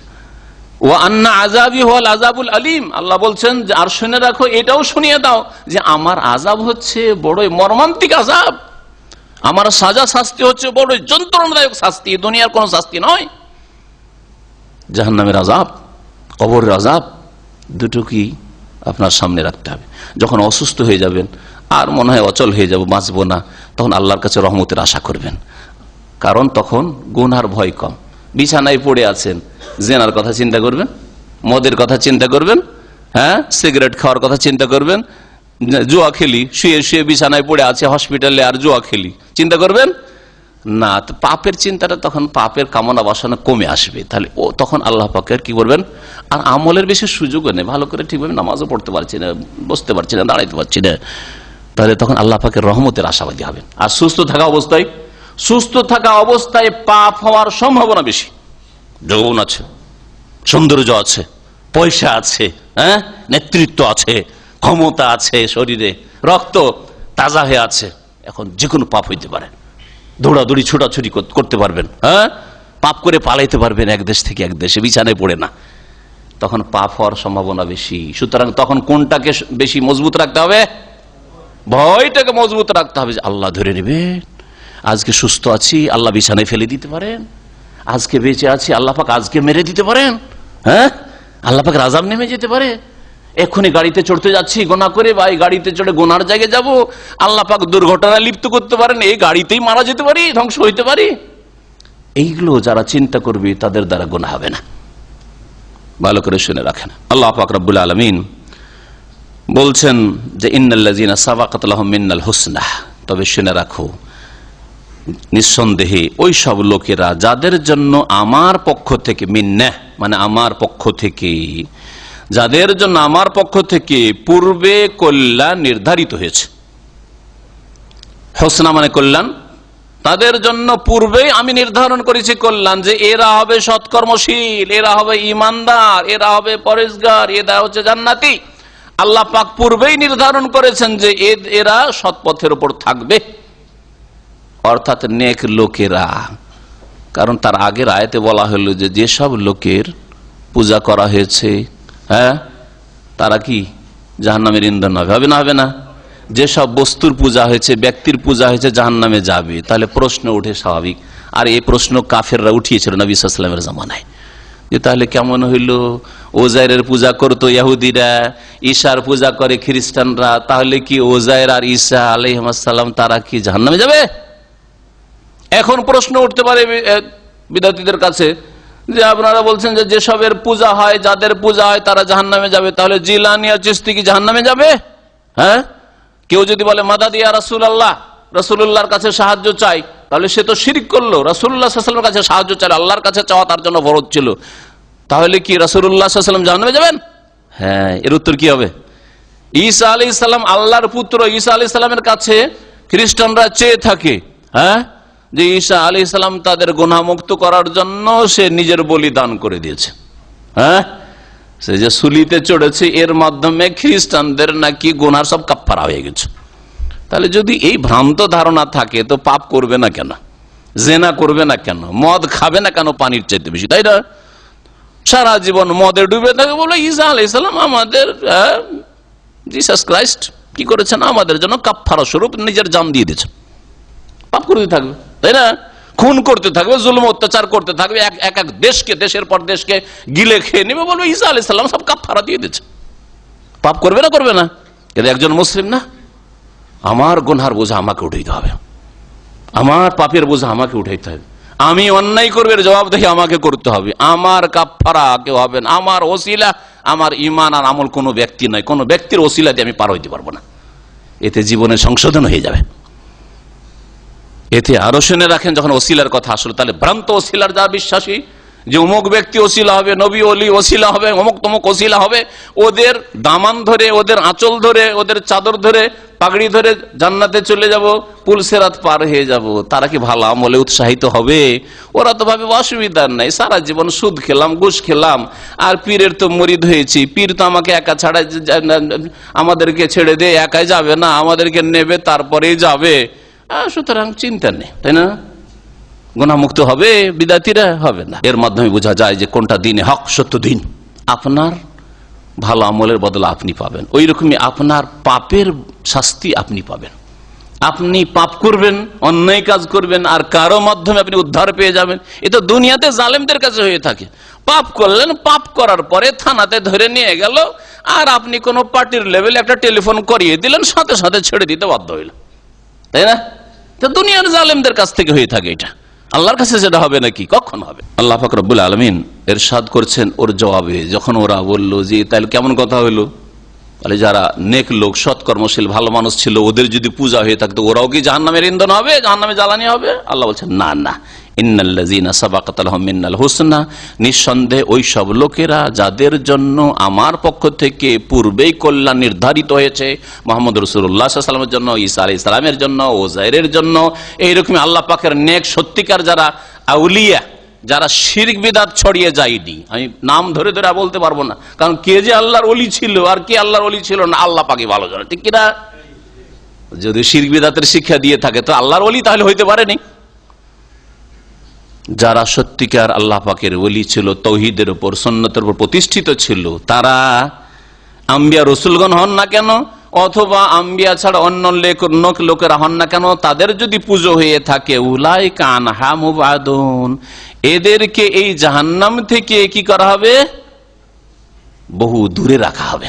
তাহলে উদাহরণস্বরূপ, যদি হিন্দুদের দেবতা রাম, তাই না, রাম যদি তৌহিদবাদী হয়ে থাকে, তৌহিদের ওপর থেকে থাকে, উদাহরণস্বরূপ ধরেন, আমরা কিছু জানি না, হ্যাঁ না কোনোটাই বলবো না, যদি তৌহিদের ওপর থেকে থাকে, তাহলে তার পূজা যতই কোটি কোটি মানুষ করুক না কেন, হরে রাম হরে কৃষ্ণ করুক না কেন, উলাইকা আনহা মুবাদুনে শামিল হবে না? হবে না। তাহলে আল্লাহ জাহান্নাম থেকে দূরে রাখবেন। কিন্তু তার ধর্ম যদি শিরকের ধর্ম থেকে থাকে, বা সে যদি শিরকের শিক্ষা দিয়ে গিয়ে থাকে, বহুত্ববাদের শিক্ষা দিয়ে গিয়ে থাকে, তাহলে হাসাবো জাহান্নাম, জাহান্নামের ইন্ধন অবশ্যই হতে হবে। লা ইয়াসমাউনা হাসিসাহা, আল্লাহ পাক রব্বুল বলছেন যে এই নেক লোকেরা, সৎকর্মশীল লোকেরা, যাদের গায়ের জোরে পূজা করা হয়েছে, আরে ইমাম আবু হানিফা রাহমাতুল্লাহ আলাইহি মারা গেলেন, তার মাজার বানিয়ে বসলেন আপনি, তাই না? যদি এইরকম কাজ করেন, ইমাম বুখারী রাহমাতুল্লাহ আলাইহি ইন্তেকাল করলেন, আর কবর হইল সাধারণ কবর, তখন ওর তার জীবদ্দশায়, আর তিনি কল্পনা করেননি যে আমার কবরকে কোনোদিন পাকা করে পূজা হবে, আর তার পূজা শুরু হয়ে গেল। যদি এটা হয় তাহলে তাদের কি দোষ? তাদের তো কোনো দোষ নাই না? আল্লাহ বলছেন তাই লা ইয়াসমাউন হাসিসাহা, এই নেক লোকেরা যারা শিরক থেকে, বিদআত থেকে, গুমরাহি, ভ্রষ্টতা থেকে সতর্ক করে গেছে, যারা সত্য দিনের দাওয়াত দিয়ে গেছে, তাদের যদি পুজো হয় তবুও তারা জাহান্নামেও যাবে না, জাহান্নাম থেকে দূরে তারা থাকবে অনেক, আর তারা জাহান্নামের ক্ষীণতম শব্দ পর্যন্ত শুনবে না। হাসিস মানে হচ্ছে একেবারে ক্ষীণতম শব্দ, আস্তে করে কোনো আওয়াজ যেটা হয় এটাকে হাসিস বলা হয়। লা ইয়াসমাউনা হাসিসা, জাহান্নামের বিকট তর্জন আর গর্জন হবে। তারপরেও এই নেক লোকেরা জাহান্নামের সামান্যতম ক্ষীণতম শব্দ শুনবে না। ওহম ফি মাশতাহাত আনফুসুহুম খালিদুন, আর এই সব সৎকর্মশীল লোকেরা তাদের মন যা চাইবে তাতেই তারা চিরকাল বসবাস করবে। তাদের মনের মতো জীবন যাপন করবে জান্নাতে। ফিমাস তাহাত আনফুসুহুম, যেমন মন চাইবে। কেমন চান আপনি? কেউ চাষ করতে চাইবে, দুনিয়াতে চাষ করেছিল, চাষি হয় তার পছন্দ, জমি জায়গার জমিদার হইতে চাইবে, কর। মুহূর্তের মধ্যে তোর জমি আবাদ হয়ে যাচ্ছে, ফসল হয়ে যাচ্ছে। কারো উচ্চ আকাঙ্ক্ষা, জীবনে আল্লাহ এরোপ্লেনে চড়িনি, পয়সা ছিল না, এরোপ্লেনে চড়তে পাইনি, গরিব মানুষ ছিলাম, চড়, যা করবি কর। আল্লাহ, আমি খুব মনের আকাঙ্ক্ষা, আশা আকাঙ্ক্ষা ছিল আমি রাজা হব, বাদশাহ হব, রাষ্ট্রপতি হব। তুই গরিবের ছেলে ছিলি। ফিমাস তাহাত আনফুসুহুম, আল্লাহ পাক রব্বুল বলেছেন, ওয়ালাকুম ফিহা মা তাশতাহি আনফুসুকুম, জান্নাতে তোমাদের মন যা চাইবে, ভোগবিলাসের ক্ষেত্রে, সমস্ত ভোগবিলাসের ক্ষেত্রে যা মনে চাইবে আল্লাহ পাক রব্বুল আলামিন সবকিছুই দেবেন। সেখানে তারা চিরকাল বসবাস করবে। লা ইয়াহজুনুহুমুল ফাজাউল আকবার, এই সৎকর্মশীল জান্নাতীরা, তাদেরকে মহাভীতি, আল ফাজা মানে হচ্ছে ভীতি, আর আকবর মানে মহাভীতি, মহাত্রাস, তাদেরকে দুশ্চিন্তিত করবে না। লা ইয়াহজুনুহুম, এই মহাত্রাস কি? সবচেয়ে বেশি ভয় ভীতির মুহূর্ত কি কি হইতে পারে বলুন তো দেখি? কেউ কেউ বলেছেন কিয়ামতের দিবসকে বোঝানো হয়েছে। কিয়ামতের দিনে তাদের কোনো চিন্তা নেই, ফালা খাউফুন আলাইহিম ওয়ালা হুম ইয়াহজানুন, না ভয় না চিন্তা। আর কেউ কেউ বলেছেন আল ফাজাউল আকবার মানে কবরের জীবন, কবরে যখন রাখা হবে কোনো চিন্তা নেই। আল ফাজাউল আকবার, ঘাবড়িয়ে উঠবে মানুষ, যাই কোথায় আসলাম, পরিবার পরিজন, আত্মীয় স্বজন, বন্ধু বান্ধব ছেড়ে একাকির ঘরে, মাটির ঘরে, অন্ধকারে। লা ইয়াহজুনুহুম, কোনো চিন্তা হবে না তাদের। ওয়া তাতালাক্কাহুমুল মালায়েকা, এবং ফেরেশতারা, মালায়েকাগণ তাদেরকে অভ্যর্থনা জানাবেন, ওয়েলকাম করবেন। হাযা ইয়াউমুকুমুল্লাযী কুনতুম তুআদুন, ফেরেশতারা কি বলবেন? এখানে বলা হয়েছে ফেরেশতারা সুসংবাদ দিবেন, বলে এটাই তোমাদের ওই সুখের দিন, এটাই তোমাদের সেই সুদিন, আল্লাযী কুনতুম তুআদুন, যেই দিনের প্রতিশ্রুতি তোমাদের সাথে করা হয়েছিল। জান্নাতে যাবে, সুখের জীবন পাবে, কবরে যে নিয়ামতের জীবন পাবে, শান্তির জীবন পাবে। দুনিয়ায় বড় অশান্তি ছিল, মানসিক অশান্তি ছিল, স্ত্রীকে নিয়ে পরিবার, গ্রামবাসীর সাথে জালেমদের কবলে ছিলে। আল্লাহ পাক তোমাকে সব চিন্তা থেকে মুক্ত করেছেন। হাযা ইয়াউমুকুম, এই হচ্ছে তোমাদের দিন, আল্লাযী কুনতুম তুআদুন, যার ওয়াদা করা হয়েছে। অন্য আয়াত আল্লাহ কি বলছেন? ইন্নাল্লাযীনা ক্বালু রাব্বুনাল্লাহু সুম্মা ইসতাকামু তাতানাজ্জালু আলাইহিমুল মালায়েকা আল্লা তাখাফু ওয়া লা তাহজানু, ভয় করিও না, চিন্তা করিও না। ফেরেশতারা বলবে ওয়া আবশিরু বিল জান্নাহ, জান্নাতের সুসংবাদ নাও। আল্লাযী কুনতুম তুআদুন, যার তোমাদের সাথে ওয়াদা করা হয়েছে। নাহনু আউলিয়াউকুম, আমরা ফেরেশতারা মালায়েকা তোমাদের বন্ধু ছিলাম, দোস্ত ছিলাম। ফিল হায়াতিদ দুনিয়া, দুনিয়াতেও তোমাদের হেফাজত করেছি, তোমাদের সাথে থেকেছি। ওয়া ফিল আখিরাহ, আর আখিরাতেও তোমাদের সাথে আছি। ওয়ালাকুম ফিহা মা তাশতাহি আনফুসুকুম, এই জান্নাতে, এই আখিরাতে যা তোমাদের মন চাইবে তাই তোমাদের দাওয়া, সুসংবাদ না। ওয়ালাকুম ফিহা মা তাদউন, আর যাই তোমরা এখানে তলব করবে তাই তোমাদের পুরা করা হবে। নজুলাম মিন গফুরির রহিম, মহান মার্জনাকারী আর দয়াবানের পক্ষ থেকে তোমাদের আতিথ্য, মেহমান নওয়াজির ব্যবস্থা হবে। সুসংবাদ দিবেন ফেরেশতাগণ। তারপরে আল্লাহ পাক রব্বুল আলামিন কিয়ামতের দিবসের কথা বলছেন। সেই দিন যেসব ঘটবে তার একটি ঘটবে যে আসমান জমিন ধ্বংস হবে। তো আসমান জমিনকে আল্লাহ পাক রব্বুল আলামিন কি করবেন? আসমানের কথা বিশেষ করে আল্লাহ এখানে বলেছে ইয়াউমা নাতউইস সামাআ কাতাইয়িস সিজিল্লি লিল কুতুব, সূরা জুমারে রয়েছে ওয়াস সামাওয়াতু মাতউইয়াতুম বিয়ামিনিহি। কি অর্থ? আল্লাহ বলছেন যে কিয়ামতের দিনে আকাশগুলি মাতউইয়াতুন, ফোল্ডিং করা থাকবে, মোড়ানো থাকবে। মাতউইয়াত বিয়ামিনি, আল্লাহ পাকের ডান হাতে। আল্লাহ পাক ডান হাতে 7 আকাশকে মুড়িয়ে নেবেন আর বলবেন আনাল মালিক, আমি হচ্ছে একমাত্র অধিপতি, মালিক।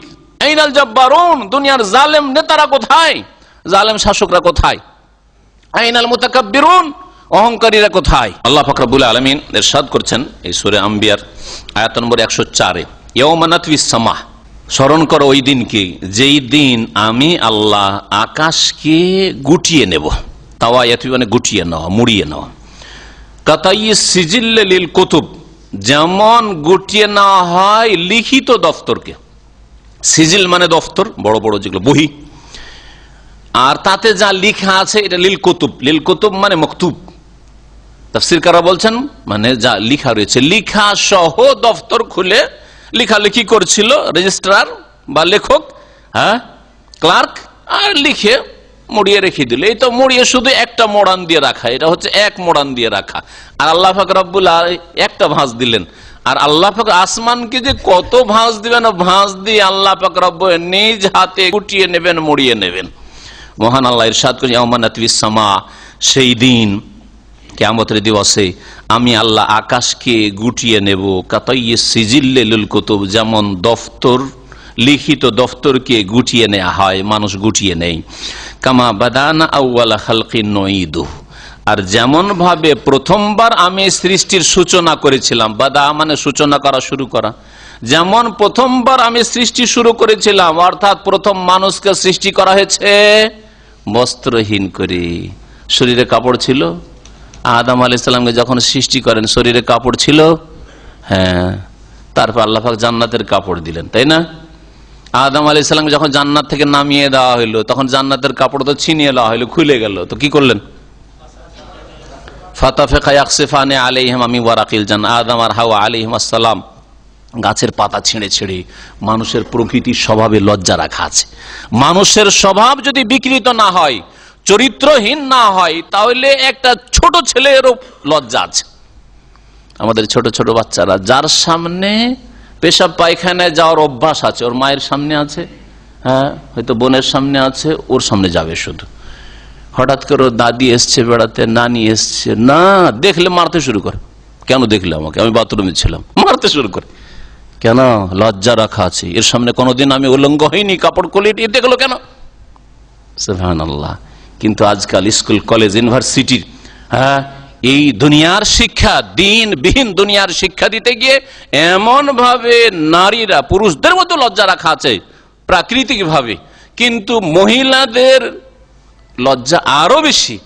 তারপরেও এই বিষাক্ত পরিবেশ তাদের লজ্জা থেকে এমন ভাবে মুক্ত করে দিচ্ছে, লজ্জা তাদের দূর করে দিচ্ছে, অবাধ মেলামেশা, চোখে চোখ মেলবে, আর অবাধ স্বাধীনতা, যার নাম এই তাদের ভাষায় যে স্বাধীনতা, যৌন স্বাধীনতা, ঘোরার স্বাধীনতা, ফেরার স্বাধীনতা, আউযুবিল্লাহ, এই করে যেটুকু বাকি বকিয়া লজ্জা বাড়িতে পারিবারিক ভাবে ছিল, সেটুকু ধ্বংস করে চলে আসছে।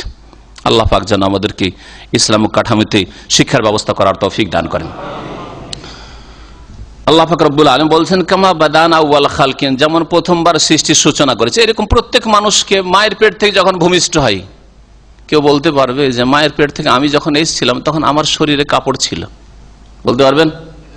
আরে হাজারে একজন এরকম, বা 2, 4, 10,000, 50,000 একজন বলতে পারেন যে আমার যখন জন্ম হয় তখন একটু খাতনা করাই ছিল, মানে চামড়া ছিল না সামনে, এটা বলতে পারেন হয়তো, তাই না? কিন্তু বলতে পারবেন না এমন কোন মানুষ পয়দা হয়েছে, কোন নবী রাসূলও পয়দা হয়েছে যে শরীরে কাপড় নিয়ে মায়ের পেট থেকে ভূমিষ্ঠ হয়েছে? আছে? আল্লাহ বলছেন যে ওই রকম করে হাসরের মাঠে বিচার দিবসে হাজির করব বস্ত্রহীন। আচ্ছা, কোন মানুষ এমন আছে যে স্যান্ডেল জুতা পরে মায়ের পেট থেকে ভূমিষ্ঠ হয়েছে? না। আদমকে যখন আল্লাহ রূহ দিয়েছেন তখন তার পায়ে স্যান্ডেল জুতা ছিল না। ওই রকমই কোন মানুষ মায়ের পেট থেকে স্যান্ডেল জুতা নিয়ে আসেনি, হ্যাঁ, খালি পায়ে। আর গুরলান ইউহশারুন নাসু ইয়াউমাল কিয়ামাতি হুফাতান উরাতান, গোরআন নবী করিম সাল্লাল্লাহু আলাইহি ওয়াসাল্লাম বলছেন যে কিয়ামতের দিনে মানুষের হাসর হবে, মানুষকে সমবেত করা হবে, জবাবদিহির জন্য আল্লাহর সামনে হাজির হবে। হুফাতান উরাতান, হুফাতান মানে হাফির বহুবচন, খালি পায়ে, পায়ে কিছু থাকবে না। উরাতান আরির বহুবচন মানে উলঙ্গ অবস্থায়, বস্ত্রহীন অবস্থায়। গুরলান আগরালের বহুবচন, এর মানে হচ্ছে খাতনাবিহীন, খাতনা থাকবে না। খাতনা হয়েছিল দুনিয়াতে, তারপরও যখন আল্লাহ আবার সৃষ্টি করবেন, হ্যাঁ, কবর থেকে উঠবে, খাতনাবিহীন হাজির হবে। মা আয়েশা রাদিয়াল্লাহু তাআলা বলছেন, ইয়া রাসূলুল্লাহ, কি লজ্জাকর অবস্থা! আর রিজাল ওয়ান নিসা জামিয়ান, অসংখ্য পুরুষ, অসংখ্য মহিলা, আর ওর মাঝখানে সবাই উলঙ্গ হয়ে উঠবে, এটা কেমন কথা হইল? কি লজ্জার অবস্থা! কেমন করে কি করব? নবী করিম সাল্লাল্লাহু আলাইহি ওয়াসাল্লাম বলছে, ইয়া আয়েশা, তো হে আয়েশা, আল আমরু আশাদ্দু মিন আইয়ানজুরা বাযুহুম ইলা বায, সেই সময় এমন ভয়াবহত হবে, এমন মানুষ ভয়ে ভীত হবে, সন্ত্রস্ত হবে, নাফসি নাফসি করবে, তার শরীরে কি আছে না আছে, আর কার শরীরে কি আছে কোন হদিস থাকবে না, কোন খোঁজ খবর থাকবে না, কোন খোঁজ খবর থাকবে না। হাই হাই হাই, এই অবস্থা হবে। আল্লাহু আকবার। এই হচ্ছে আল ফাজুল আকবার, মহা ভীতির দিবস। আল্লাহ পাক বলছেন নঈদুহু, আমি সেই দিকে ফিরিয়ে নিয়ে আসো, মানে পুনরায় ওইভাবে সৃষ্টি করব, প্রথমবার যেভাবে সৃষ্টির সূচনা করেছিলাম সেইভাবে পুনরায় সৃষ্টি করব। ওয়াদান আলাইনা, এটা হচ্ছে আমার ওপর প্রতিশ্রুতির দায়িত্ব। এই প্রতিশ্রুতি পূরণ করা আমার দায়িত্ব। ওয়াদান আলাইনা, আমার পক্ষ থেকে হচ্ছে প্রতিশ্রুতি, ওয়াদা। ইন্না কুন্না ফাইল, নিঃসন্দেহে আমি তার বাস্তবায়ন করব, সেটা কাজে পরিণত করব, আল্লাহ করবেন। ওয়ালাকাদ কাতাবনা ফিজ জাবুরি মিন বাদি যিকরি আন্নাল আরদা ইয়ারিসুহা ইবাদিয়াস সালিহুন। আল্লাহ পাক তারপরে বলছেন এই পৃথিবীর নেতৃত্ব কে পাওয়ার অধিকার রাখে। আজকালকার মুসলিমকেও যদি জিজ্ঞেস করা হয় তাহলে বলবে পৃথিবীর নেতৃত্ব পাওয়ার অধিকার কে রাখে? যার কাছে সায়েন্স রয়েছে, যার কাছে টেকনোলজি রয়েছে, যার কাছে অস্ত্র রয়েছে, যার কাছে জনবল রয়েছে, যার সেনাবাহিনী বেশি জোরদার রয়েছে, সে নেতৃত্ব পাবে। কথা ঠিক? ভুল কথা, ভুল কথা শুনে রাখেন। তাই যদি হইতো তো রাসূলুল্লাহ সাল্লাল্লাহু আলাইহি ওয়াসাল্লাম কখনো নেতৃত্ব পেতেন না, আবু বকর রাদিয়াল্লাহু আনহু কখনো খেলাফত পেতেন না, ওমর কখনো খেলাফত পেতেন না, উসমান আলী কখনো খেলাফত পেতেন না, মুয়াবিয়া রাদিয়াল্লাহু কখনো খেলাফত পেতেন না। তাদের চাইতে অনেক শক্তিশালী ছিল পারস্য সাম্রাজ্য, রোম সাম্রাজ্য, ঠিক কিনা? হ্যাঁ, মোগলরা কখনো ভারতের নেতৃত্ব পেত না। এখনো ভারতে 15 থেকে 20% মুসলমান, হ্যাঁ, আর তখনও এই 15 থেকে 20% এর চাইতে কমই ছিল, হয়তো মুসলমান বেশি ছিল না।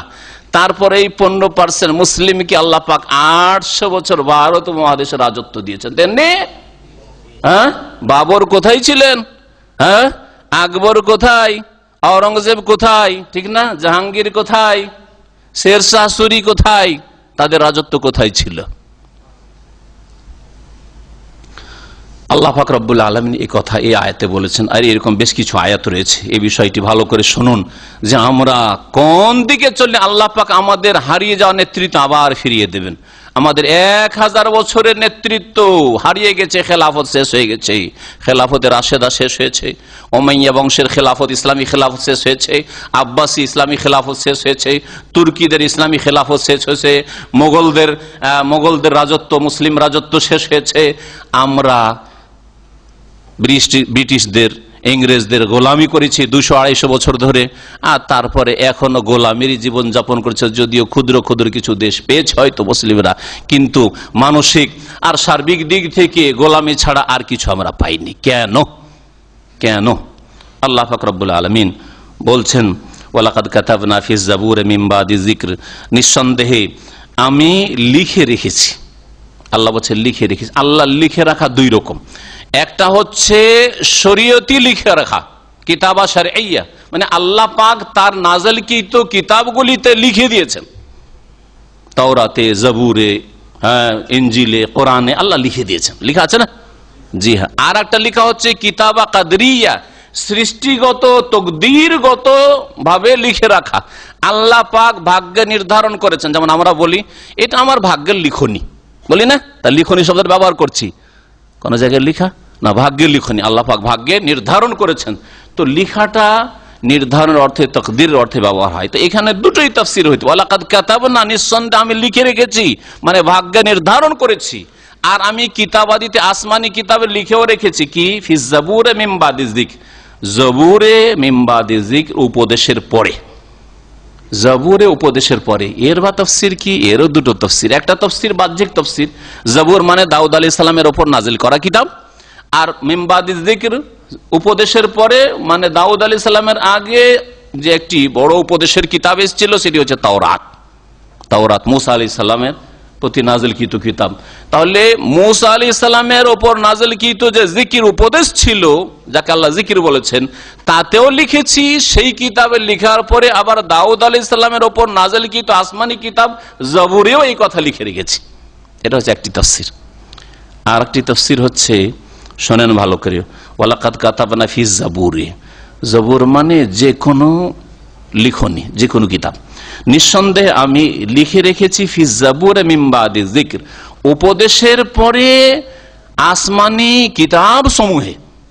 জবুর মানে যে কোনো কিতাব, আর মিন বাদি যিকর উপদেশের পরে এই জিকির বোঝানো হয়েছে লৌহে মাহফুজকে, ভাগ্যলিপি, যেখানে তাকদীর লেখা আছে, যেখানে আসমানি কিতাবগুলি লেখা আছে, কোরআনে কারীম লেখা ছিল, সেখান থেকে আল্লাহ পাক নাযিল করেছেন। তাহলে জিকির মানে লৌহে মাহফুজ হয়ে গেল, আর জবর মানে যে কোনো কিতাব। তাহলে প্রথম আল্লাহ পাক লৌহে মাহফুজে সুরক্ষিত ফলকে লিখে রেখেছেন এই বিষয়টি, যে বিষয়টি আসছে। নেতৃত্ব কে পাবে, খেলাফত কে পাবে, ক্ষমতা কে পাওয়ার অধিকার রাখে, কার হক, এটা লেখা আছে। এই কথাটি লৌহে মাহফুজে লেখা আছে।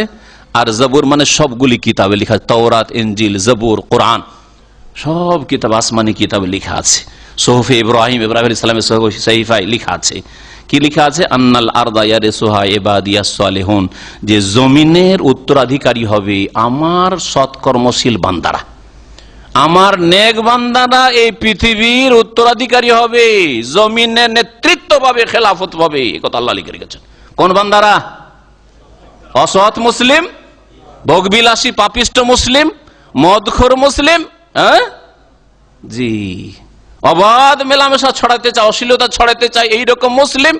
এই জন্য এদেরকে এইরকম নেতৃত্ব দিল, আর আসলে কাফেরদের গোলামি করছে।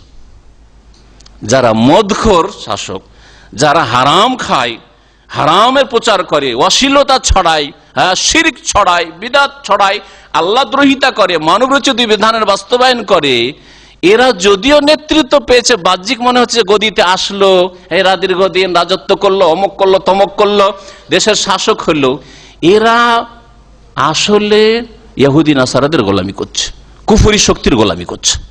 জি হ্যাঁ। আর সত্যিকার অর্থে স্বাধীন মানসিক গোলামি থেকে মুক্ত নেতৃত্ব, মানসিক দিক থেকে নেতৃত্ব খেলাফতে রয়েছে, শারীরিক দিক থেকে খেলাফতে রয়েছে, আর সার্বিক দিক থেকে নেতৃত্বে রয়েছে। এইরকম কারা হবে? ইবাদিয়াস সালিহুন। আল্লাহ বলছেন আমার নেক বান্দারা, নেক বান্দারাকে আমি জমিনের ওয়ারিস করব। এই কথা যুগে যুগে আসমানি কিতাবে ঘোষণা করেছি, লৌহে মাহফুজ লেখার পরে। এই আয়াতটিকে বা এই বিষয়টিকে আল্লাহ পাক রব্বুল আলামিন অন্যান্য আয়াতে উল্লেখ করেছেন। সূরা নূরের তাফসিরে একটি আয়াতের তাফসির করেছিলাম, কারো মনে আছে আয়াত? কে বলতে পারেন কি আয়াত? ওয়াদাল্লাহুল্লাযীনা আমানু মিনকুম ওয়া আমিলুস সালিহাত। আল্লাহ পাক ওয়াদা করছেন ওই সব লোকদের সাথে যারা তোমাদের মধ্য থেকে ঈমানদার হয়েছে, আমানু মিনকুম। আর শুধু মুমিন জাতি তো মুসলিম না, ওয়া আমিলুস সালিহাত, যারা সৎকর্মশীল, ইবাদিয়াস সালিহুন। এখানে ইবাদিয়াস সালিহুন, ওখানে কি বললেন আল্লাহ? ঈমান এবং নেক আমল যাদের মধ্যে রয়েছে তাদের সাথে আল্লাহ ওয়াদা করেছেন কিসের? লা ইস্তাখলিফান্নাহুম ফিল আরদ, পৃথিবীতে কি করবেন? তাদেরকে খেলাফত দান করবেন, নেতৃত্ব দান করবেন। আর কি করবেন? সংক্ষেপে বলছি, গোটা আয়াতে তাফসীর করছি না। ওয়ালা ইউমাক্কিনান্না লাহুম দীনাহুমুল্লাযী ইরতাদা লাহুম, তাদের দ্বীনকে, জীবন বিধানকে, কোরআনী জীবনকে, ইসলামকে শক্তিশালী করবেন আল্লাহ পাক রব্বুল আলামিন। কেন মুসলিম হয়ে দুর্বল? কারণ আল্লাহর দিন থেকে সরে গেছি আমরা, আমাদের নেতৃত্ব আল্লাহর দিন থেকে অনেকটা সরে গেছে। আমাদের শুধু তাদের দোষ দিলে হবে, দোষ চাপালে হবে না। আমাদের মুসলিম সমাজ আল্লাহর দিন থেকে সরে গেছে। অধিকাংশ মুসলিম নামাজটা পড়ে দেয় না। কোন সরকার আছে, জালেম শাসক আছে যে নামাজ পড়তে নিষেধ করছে, বারণ করছে? আছে নাকি? আরে সীমিত আকারে যদি আপনি যেটুকু পারছেন ব্যক্তি জীবনের ইসলাম তা পালন করতে কোন শাসক নিষেধ করেছে? যে মুসলিম শাসক বলছে রোজা রাখতে দেবো না, যাকাত দিতে দেবো না, হজ করতে দেবো না, উমরা করতে যেতে দেবো না, নামাজ পড়তে দেবো না? আছে? মসজিদ বানাইতে দেবো না? এমনটা তো নেই। তাহলে শুধু এইখানে এই কথাটি বলতে চাইবো যে আজকালকার জনসাধারণ শুধু শাসকদের উপর দোষ চাপিয়ে দিয়ে নিজে মুক্ত হয়ে যায় যে আমরা খুব ভালো মানুষ। তোমাদের সিংহভাগ, তোমার 5 ভাইয়ের মধ্যে 1 ভাই নামাজ পড়ো, বাকিগুলি বেনামাজি বেদিন। অধিকাংশ মুসলিম দেশের শিরক কুফরি, কবর মাজার পূজা করছে, বিদআত ছড়াচ্ছে আর দোষ চাপাচ্ছে ওদের উপর। কোনখানে বাধ্য করেছে শিরক করার জন্য, বিদআত করার জন্য? কোন মুসলিম বলতে পারেন যে শাসক, জালেম শাসক আপনার বলছে যে মাজারে যেতে বাধ্য? কোথায়? তাহলে সবগুলি দোষ ওদের উপর চাপিয়ে দিলেন, আর আপনারা সব মাশাআল্লাহ খুব ভালো দিনদার মুসলিম হয়ে গেছেন। না, আপনাদের সমাজ থেকে ওরা উঠে গেছে। আপনাদের সমাজ যেমন অসৎ, মুসলিম সমাজ যেমন অসৎ, ওই অসৎ লোকদের মধ্যে থেকে নেতৃত্বে ওরা গেছে। তারাও কিছু অসৎ, পাপী, তাদের মধ্যে কিছু ভালো আছে, অধিকাংশ মন্দ আছে। এই হচ্ছে তাদের অবস্থা। আল্লাহ পাক রব্বুল আলামিন তাহলে কি করতে চেয়েছেন? খেলাফত দিতে চেয়েছেন, দিনকে শক্তিশালী করতে চেয়েছেন। ওয়ালা ইউবাদদিলান্নাহুম মিন বাদি খাউফিহিম আমনা, তাদের ভয় ভীতির পরে দুর্বল ছিলে, অসহায় ছিলে, ভয় লাগতো আল্লাহর শত্রুকে বলে, আল্লাহর দিনের শত্রু বলে ইসলাম পালন করব, নামাজ পড়বো, ভয় লাগে। কোনো ভয় লাগবে না, তোমাদেরকে আল্লাহ পাক আমন আমান দেবেন, নিরাপত্তা দান করবেন।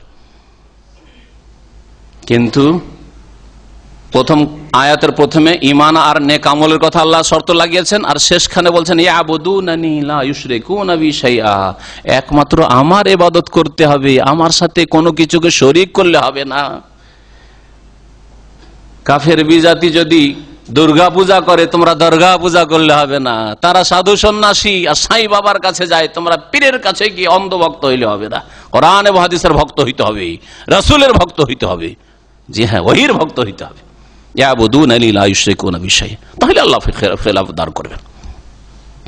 তাহলে খেলাফত নেতৃত্বের ভিত্তি জনবলের উপর নেই, কার সেনাবাহিনী মজবুত, কার অস্ত্র বেশি আছে, কার টাকা বেশি আছে, কার কাছে সায়েন্স টেকনোলজি বেশি আছে, কার দেশে বেশি পেট্রোল আছে। মুসলিম দেশে তো সব পেট্রোল আছে, নেই?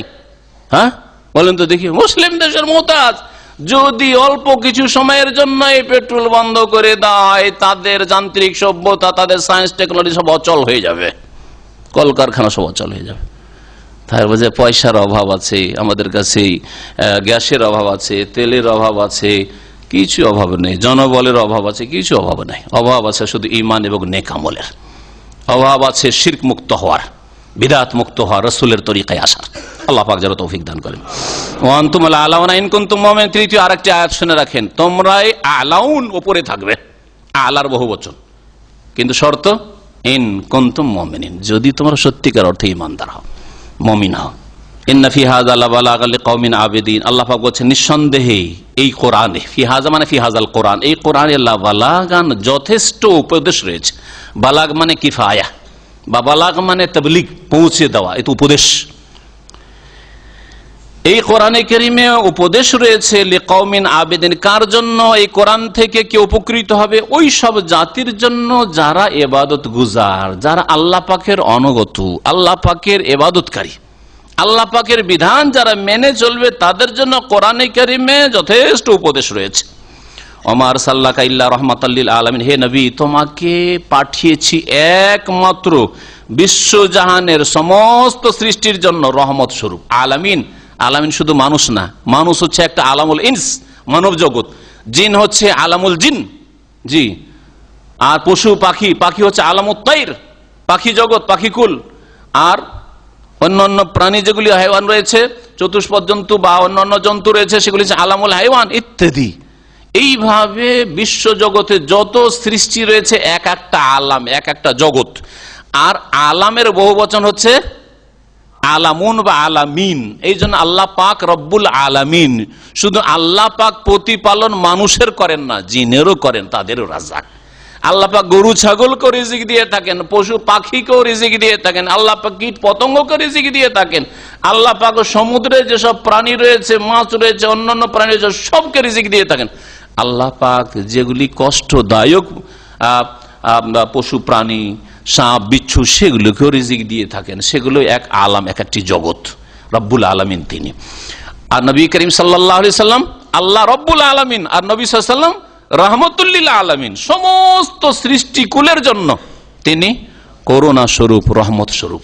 রাসূলুল্লাহ সাল্লাল্লাহু আলাইহি ওয়াসাল্লামের এই রহমত থেকে যে যতটা অংশ নিতে পারে, যেই দেশ যতটা ভাগ নিতে পারে, যেই পরিবার যতটা ভাগ নিতে পারে, যেই সমাজ যতটা ভাগ নিতে পারে, যেই ব্যক্তি যতটা অংশ নিতে পারে, নেওয়ার চেষ্টা করতে, আল্লাহ যেন তৌফিক দান করেন।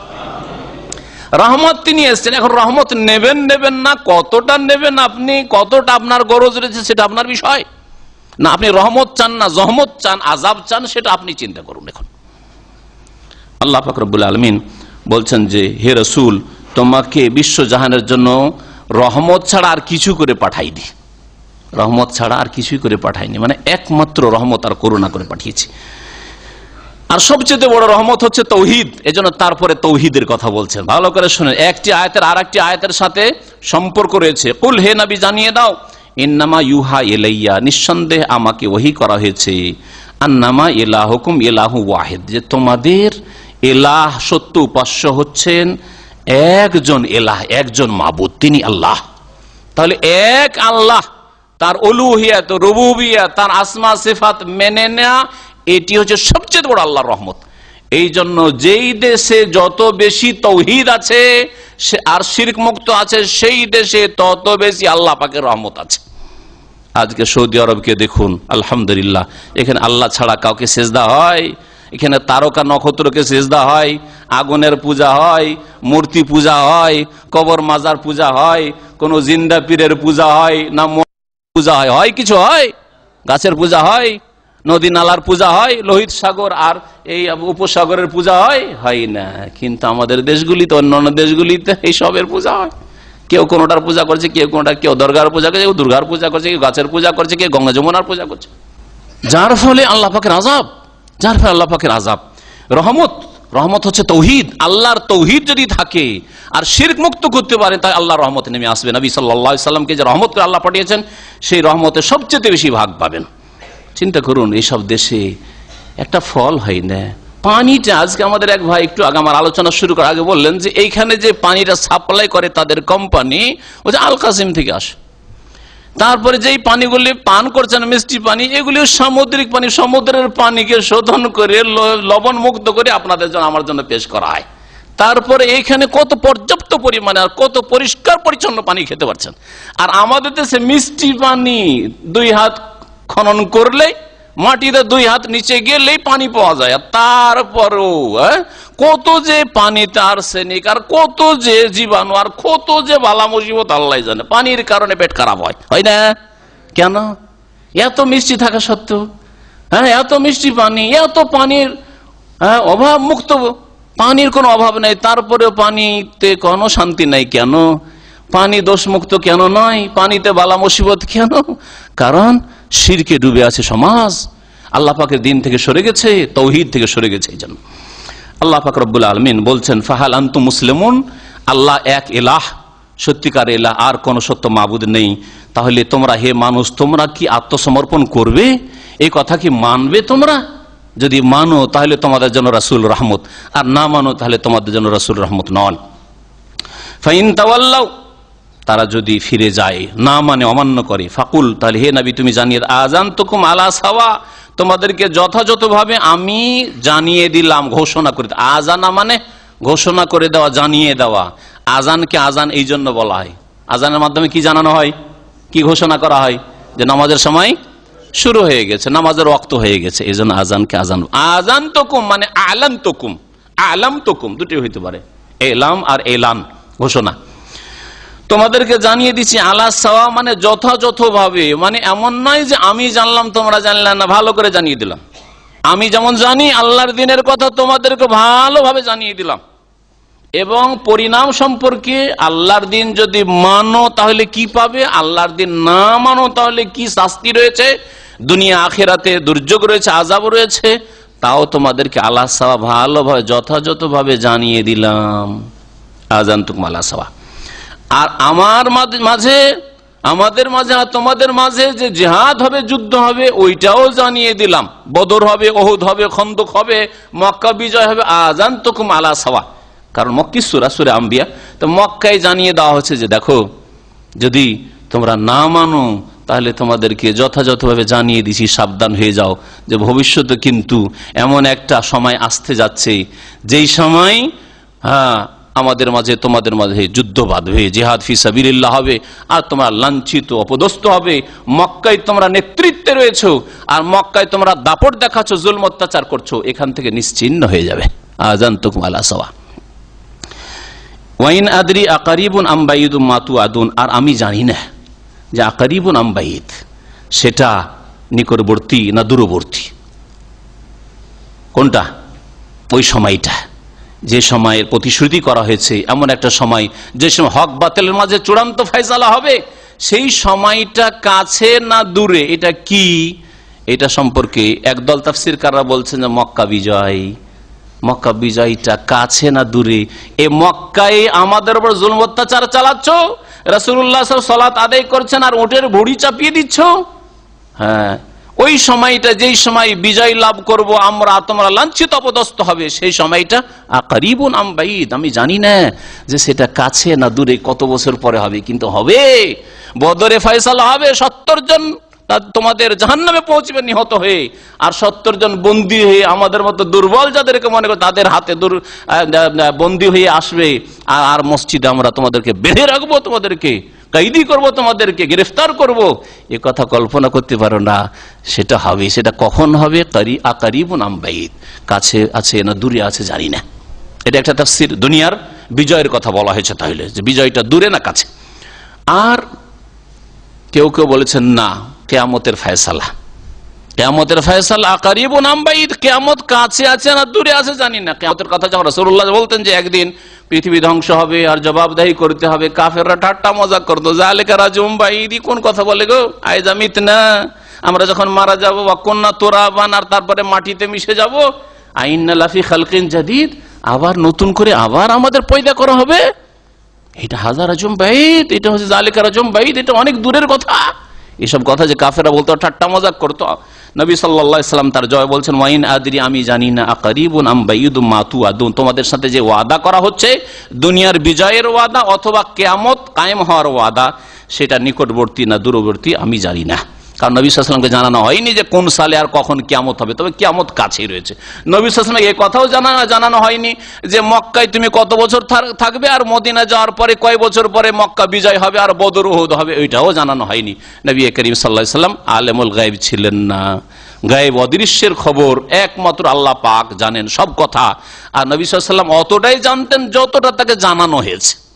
জানানো হয়নি সময়সীমা যে 8ম হিজরিতে মক্কা বিজয় হয়ে যাবে, 2য় হিজরিতে বদর হয়ে যাবে, 3য় হিজরিতে উহুদ হবে, 5ম হিজরিতে খন্দকের যুদ্ধ হবে, কিছু জানানো হয়নি। ওয়াইন আদরি, আমি জানি না। ইন্নাহু ইয়ালামুল জাহরা মিনাল কওলি ওয়া ইয়ালামু মা তাকতুমুন, নিঃসন্দেহে সে আল্লাহ পাক রব্বুল আলামিন জানেন আল জাহরা মিনাল কওলি, ওই সব কথা যা প্রকাশ করো, যে কথা প্রকাশ্যে হয়ে থাকে মানুষের, তাও আল্লাহ জানেন। ওয়া ইয়ালামু মা তাকতুমুন, আর যা তোমরা লুকায়িত রাখো, লুকিয়ে লুকিয়ে মনে মনে বলো, চুপি সারে বলো, তাও আল্লাহ পাক জানেন। মনে লুকিয়ে রেখেছো, মুখে ফুটেও ফিসফিস করেও বললেন না, সেটাও আল্লাহ জানেন। ওয়াইন আদরি লাআল্লাহু ফিতনাতুন লাকুম, আর আমি এটাও জানি না যে হতে পারে, লাআল্লাহু সম্ভবত, ফিতনাতুন লাকুম, এটা মানে এই যে বিলম্ব, বিজয় হাসিল হচ্ছে না মুসলিমদের, হ্যাঁ, বা তোমাদেরকে আল্লাহ ছাড় দিয়েছেন, দাপট দিয়েছেন, ক্ষমতা দিয়েছেন, কুফরি শক্তির যে দাপট আর ক্ষমতা, লাআল্লাহু ফিতনাতুন লাকুম, হতে পারে যে এটা তোমাদের জন্য পরীক্ষা স্বরূপ। কাফেরদেরকে ছাড় দেওয়া, ছেড়ে দেওয়া নয়, ছাড় দেওয়া আল্লাহ পাকের পক্ষ থেকে পরীক্ষা। বেনামাজিদেরকে কোনো রোগ না দেওয়া, বালা মুসিবত না আসা, তাদের দুর্ঘটনা না হওয়া, আল্লাহ পাকের পক্ষ থেকে ফিতনাতুল লাকুম, বেনামাজিরা শুনে রাখো, তোমাদের জন্য পরীক্ষা। পরীক্ষা কারণ আমোদ ফুর্তিতে রয়েছে, এই লোকটা নামাজ পড়ে তারপরও অসুখ থাকে ম্যাক্সিমাম সময়, আর আমি একটা নামাজও পড়ি না, রোজাও রাখি না, না কোনো বালা মুসিবত না অসুখ, আর স্যালারি মাসের মাস আসছে, এত টাকা ইনকাম করলাম, মনে করে যে আল্লাহ খুব খুশি আছে আমার উপর, তাই না? এটা ফিতনা, পরীক্ষা, আল্লাহর পরীক্ষা। আল্লাহ তোমাকে চাই যে তুমি গোমরা হও, গোমরা করার জন্য তোমাকে সুস্থ রেখেছে বেনামাজি, গোমরা করার জন্য তোমাকে আল্লাহ পাক ভালো স্যালারি দিয়েছে, ভালো ব্যবসা বাণিজ্য দিয়েছে, টাকা পয়সা দিয়েছে, গোমরা পথিক, গোমরা পথভ্রষ্ট, জাহান্নামের ইন্ধন বানাবার জন্য আল্লাহ পাক তোমাকে নেতৃত্ব দিয়েছে, জুলম অত্যাচার করছো তারপরেও। লাআল্লাহু ফিতনাতুল লাকুম, হতে পারে এতে তোমাদের জন্য পরীক্ষা রয়েছে। ওয়া মাতাউন ইলাহিন, আর এই ভোগের সুযোগ রয়েছে কতদিন? মাতাউন, ভোগের সুযোগ, এইটা হচ্ছে ভোগের সুযোগ। আল্লাহ যে ছাড় দিয়েছেন, এটা ভোগের সুযোগ রয়েছে এলাহীন, এক নির্ধারিত কাল পর্যন্ত বা কিছু কাল পর্যন্ত। এলাহীন মানে কিছু কাল পর্যন্ত, কিছুদিনের জন্য, যতই দাপট থাক না কেন, একদিন অসহায় হয়ে যেতে হবে, একদিন অসহায় হয়ে যেতে হবে, একদিন মালাকুল মউত কেড়ে নিয়ে চলে যাবে রূহ। কালা, রাসূলুল্লাহ সাল্লাল্লাহু আলাইহি সাল্লাম বললেন, নবী করিম সাল্লাল্লাহু আলাইহি ওয়াসাল্লাম জিহাদের ময়দানে গেলে বলতেন, যেমন হাদিসে রয়েছে।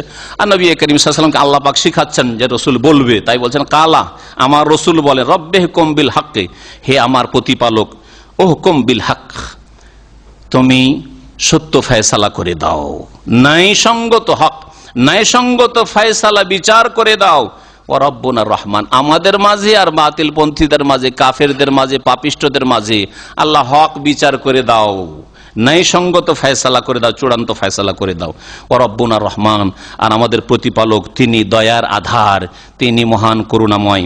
আল মুস্তাআনু আলা মা তাসিফুন, তোমরা যা কিছু বলো বর্ণনা করো, ওয়াসাফা ইয়াসিফু মানে বর্ণনা করা, তোমরা যা কিছু বলো আল্লাহ সম্পর্কে, আল্লাহর দ্বীনের বিরোধিতায়, আল্লাহ দ্রোহিতায়, নবী সম্পর্কে যদি ভ্রান্ত কথা বলেন, দিন সম্পর্কে ভ্রান্ত কথা বলেন, যদি আকীদা সম্পর্কে ভ্রান্ত কথা বলেন, ইবাদত বন্দেগী সম্পর্কে ভ্রান্ত কথা বলেন, মানুষকে যদি চরিত্রহীন করার জন্য ভ্রান্ত কথা বলেন, আল্লাহ পাক বলছেন আল মুস্তাআন, নবী সাল্লাল্লাহু আলাইহি ওয়াসাল্লাম বলতেন আল মুস্তাআনু আলা মা তাসিফুন, তোমরা যা কিছু বর্ণনা করো সে সম্পর্কে আল্লাহই হচ্ছেন সহায় স্থল। মুস্তাআন সহায় স্থল, এর মানে আল্লাহ পাক রব্বুল আলামিন হচ্ছেন একমাত্র সহায় স্থল, যিনি সহায়ক, যিনি সাহায্য করার মালিক, তার কাছ থেকে সাহায্য। আউন থেকে মুস্তাআন, আউন মানে হচ্ছে সাহায্য, আর মুস্তাআন মানে হচ্ছে যিনি সহায় স্থল। আল্লাহ পাক রব্বুল আলামিন সহায় স্থল, আশ্রয় স্থল, যার কাছে আমরা আশ্রয় নিয়ে থাকি, যার কাছে সাহায্য কামনা করে থাকি। তোমরা যেসব কথা বলে থাকো আল্লাহর সম্পর্কে, আল্লাহর দ্বীন সম্পর্কে, সে সম্পর্কে আল্লাহ আমাদের সাহায্যকারী। এখানে আমাদের সূরা আম্বিয়া তাফসীর শেষ হলো। আল্লাহ পাক আমাদের ভুল ভ্রান্তি যেন মাফ করে দেন, আল্লাহ আমাদেরকে ভালো কথা বলার যেন তৌফিক দান করেন, ভালো পথে চলার যেন তৌফিক দান করেন, আল্লাহ পাক কোরআনে কারীমের জীবন গড়ার তৌফিক দান করেন, আল্লাহ পাক রাসূলের তরিকায় চলার যেন তৌফিক দান করেন, আল্লাহ পাক আমাদের সকলকে জান্নাতুল ফিরদৌস যেন দান করেন। সুবহান রাব্বিকা রাব্বিল ইজ্জাতি আম্মা ইয়াসিফুন ওয়া সালামুন আলাল মুরসালিন ওয়া আলহামদুলিল্লাহি রাব্বিল আলামিন। অল্প কিছু সময় বাকি আছে, এই জন্য আপনাদের কিছু প্রশ্নের উত্তর দিচ্ছি। আমাদের কিছু অনলাইনে প্রশ্ন হয়তো আছে, আমাদের ভাই পেশ করবেন, আর তার আগে আমাদের যে লিখিত প্রশ্নগুলি এসছে তার কিছু উত্তর দিচ্ছি। প্রথম প্রশ্ন যেটা আমাদের সামনে এসছে সেটা হচ্ছে, একজন ব্যক্তি মাল সামান কেনে ও চুরি করে, মানে কিনেও বিক্রি করে আর চুরি করে, একসাথে বিক্রি করে, মানে কিনে এবং চুরি করে বিক্রি করে, হারাম মালও থাকে আর হালালও থাকে। এখন তার কাছ থেকে কি কোনো সামান কেনা জায়েজ?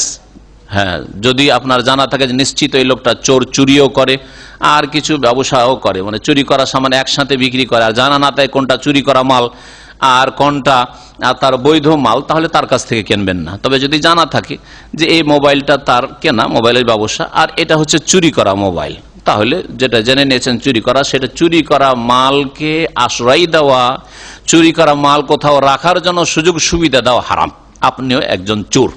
আজকাল অনেকে এরকম করে, চোর চুরি করে, গরু চুরি করে নিয়ে গিয়ে অন্যের বাড়িতে রাখে, এইরকম সাইকেল মোটরসাইকেল চুরি করলে অন্যের বাড়িতে রাখে, কারণ চোরকে তো চেনে, চোরের বাড়ি রাখলে এত ধরা পড়ে যাবে, এই জন্য ভালো মানুষের বাড়িতে রাখে। অনেক দাড়িওয়ালা লোকেরা, কারণ ওর বাড়িতে সন্দেহ করবে না যে দাড়িওয়ালা লোক আবার রাখবে, হ্যাঁ, নামাজি লোক, নামাজ আর দাড়িটা লেভেল, ওই চুরির মালকে আশ্রয় দেওয়ার জন্য, স্থান দেওয়ার জন্য, তো এটা হারাম।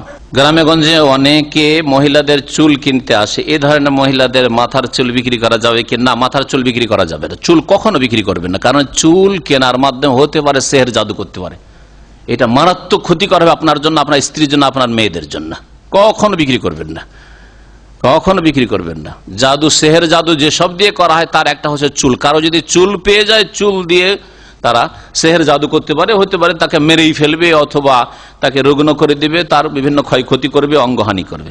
বাবা মায়ের পায়ের নিচে সন্তানের বেহেশত নাকি বাবা মায়ের খেদমতে সন্তানের বেহেশত? প্রথম কথাটি জাল হাদিস, সই নয়। বাবা মায়ের পায়ের নিচে সন্তানের বেহেশত, এটা জাল কথা। আর বাবা মায়ের খেদমতে সন্তানের বেহেশত ঠিক আছে। বাবা মায়ের যদি খেদমত করে, যেই খেদমত শরীয়তে আল্লাহ পাক নির্দেশ দিয়েছেন, যদি আদায় করে তাহলে অবশ্যই জান্নাত রয়েছে। কিন্তু খেদমত মানে আমাদের দেশের বাবারা, আমার এর উপর আলোচনা আছে যে বাবা মায়ের করণীয়, বাবা মায়ের ওপর ছেলে মেয়েদের হক রয়েছে।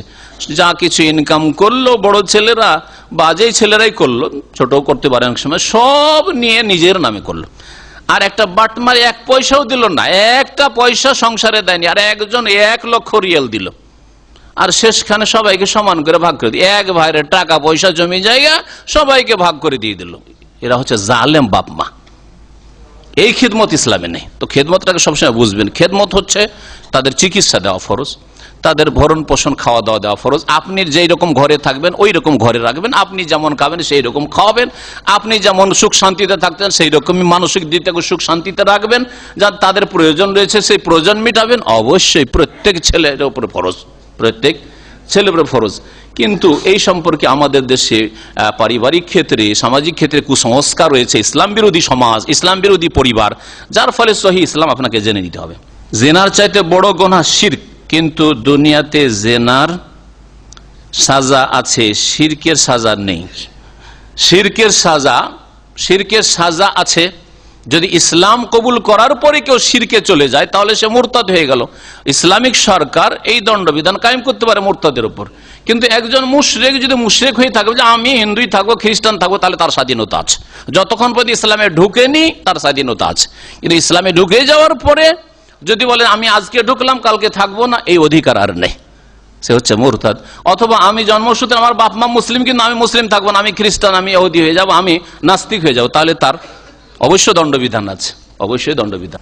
আর সবগুলি শাস্তি দুনিয়াতে হয়ে যেতে হবে জরুরি নয়, হয়তো বাস্তবায়ন হচ্ছে না। আজকাল জেনার শাস্তির বাস্তবায়ন কোথায় হচ্ছে? আমাদের দেশে কোথায় জেনার শাস্তি হচ্ছে? কোনো শাস্তি হয় না। আর সামাজিকভাবে এইভাবে শাস্তি কিছু দিতে গিয়ে তো আরো বিপদ। এক ভাই জিজ্ঞাসা করেছে, মানুষ আর জিনকে আল্লাহ পাক ইবাদতের জন্য সৃষ্টি করেছেন, মা খালাকতুল জিন্না ওয়াল ইনসা ইল্লা লিয়াবুদুন।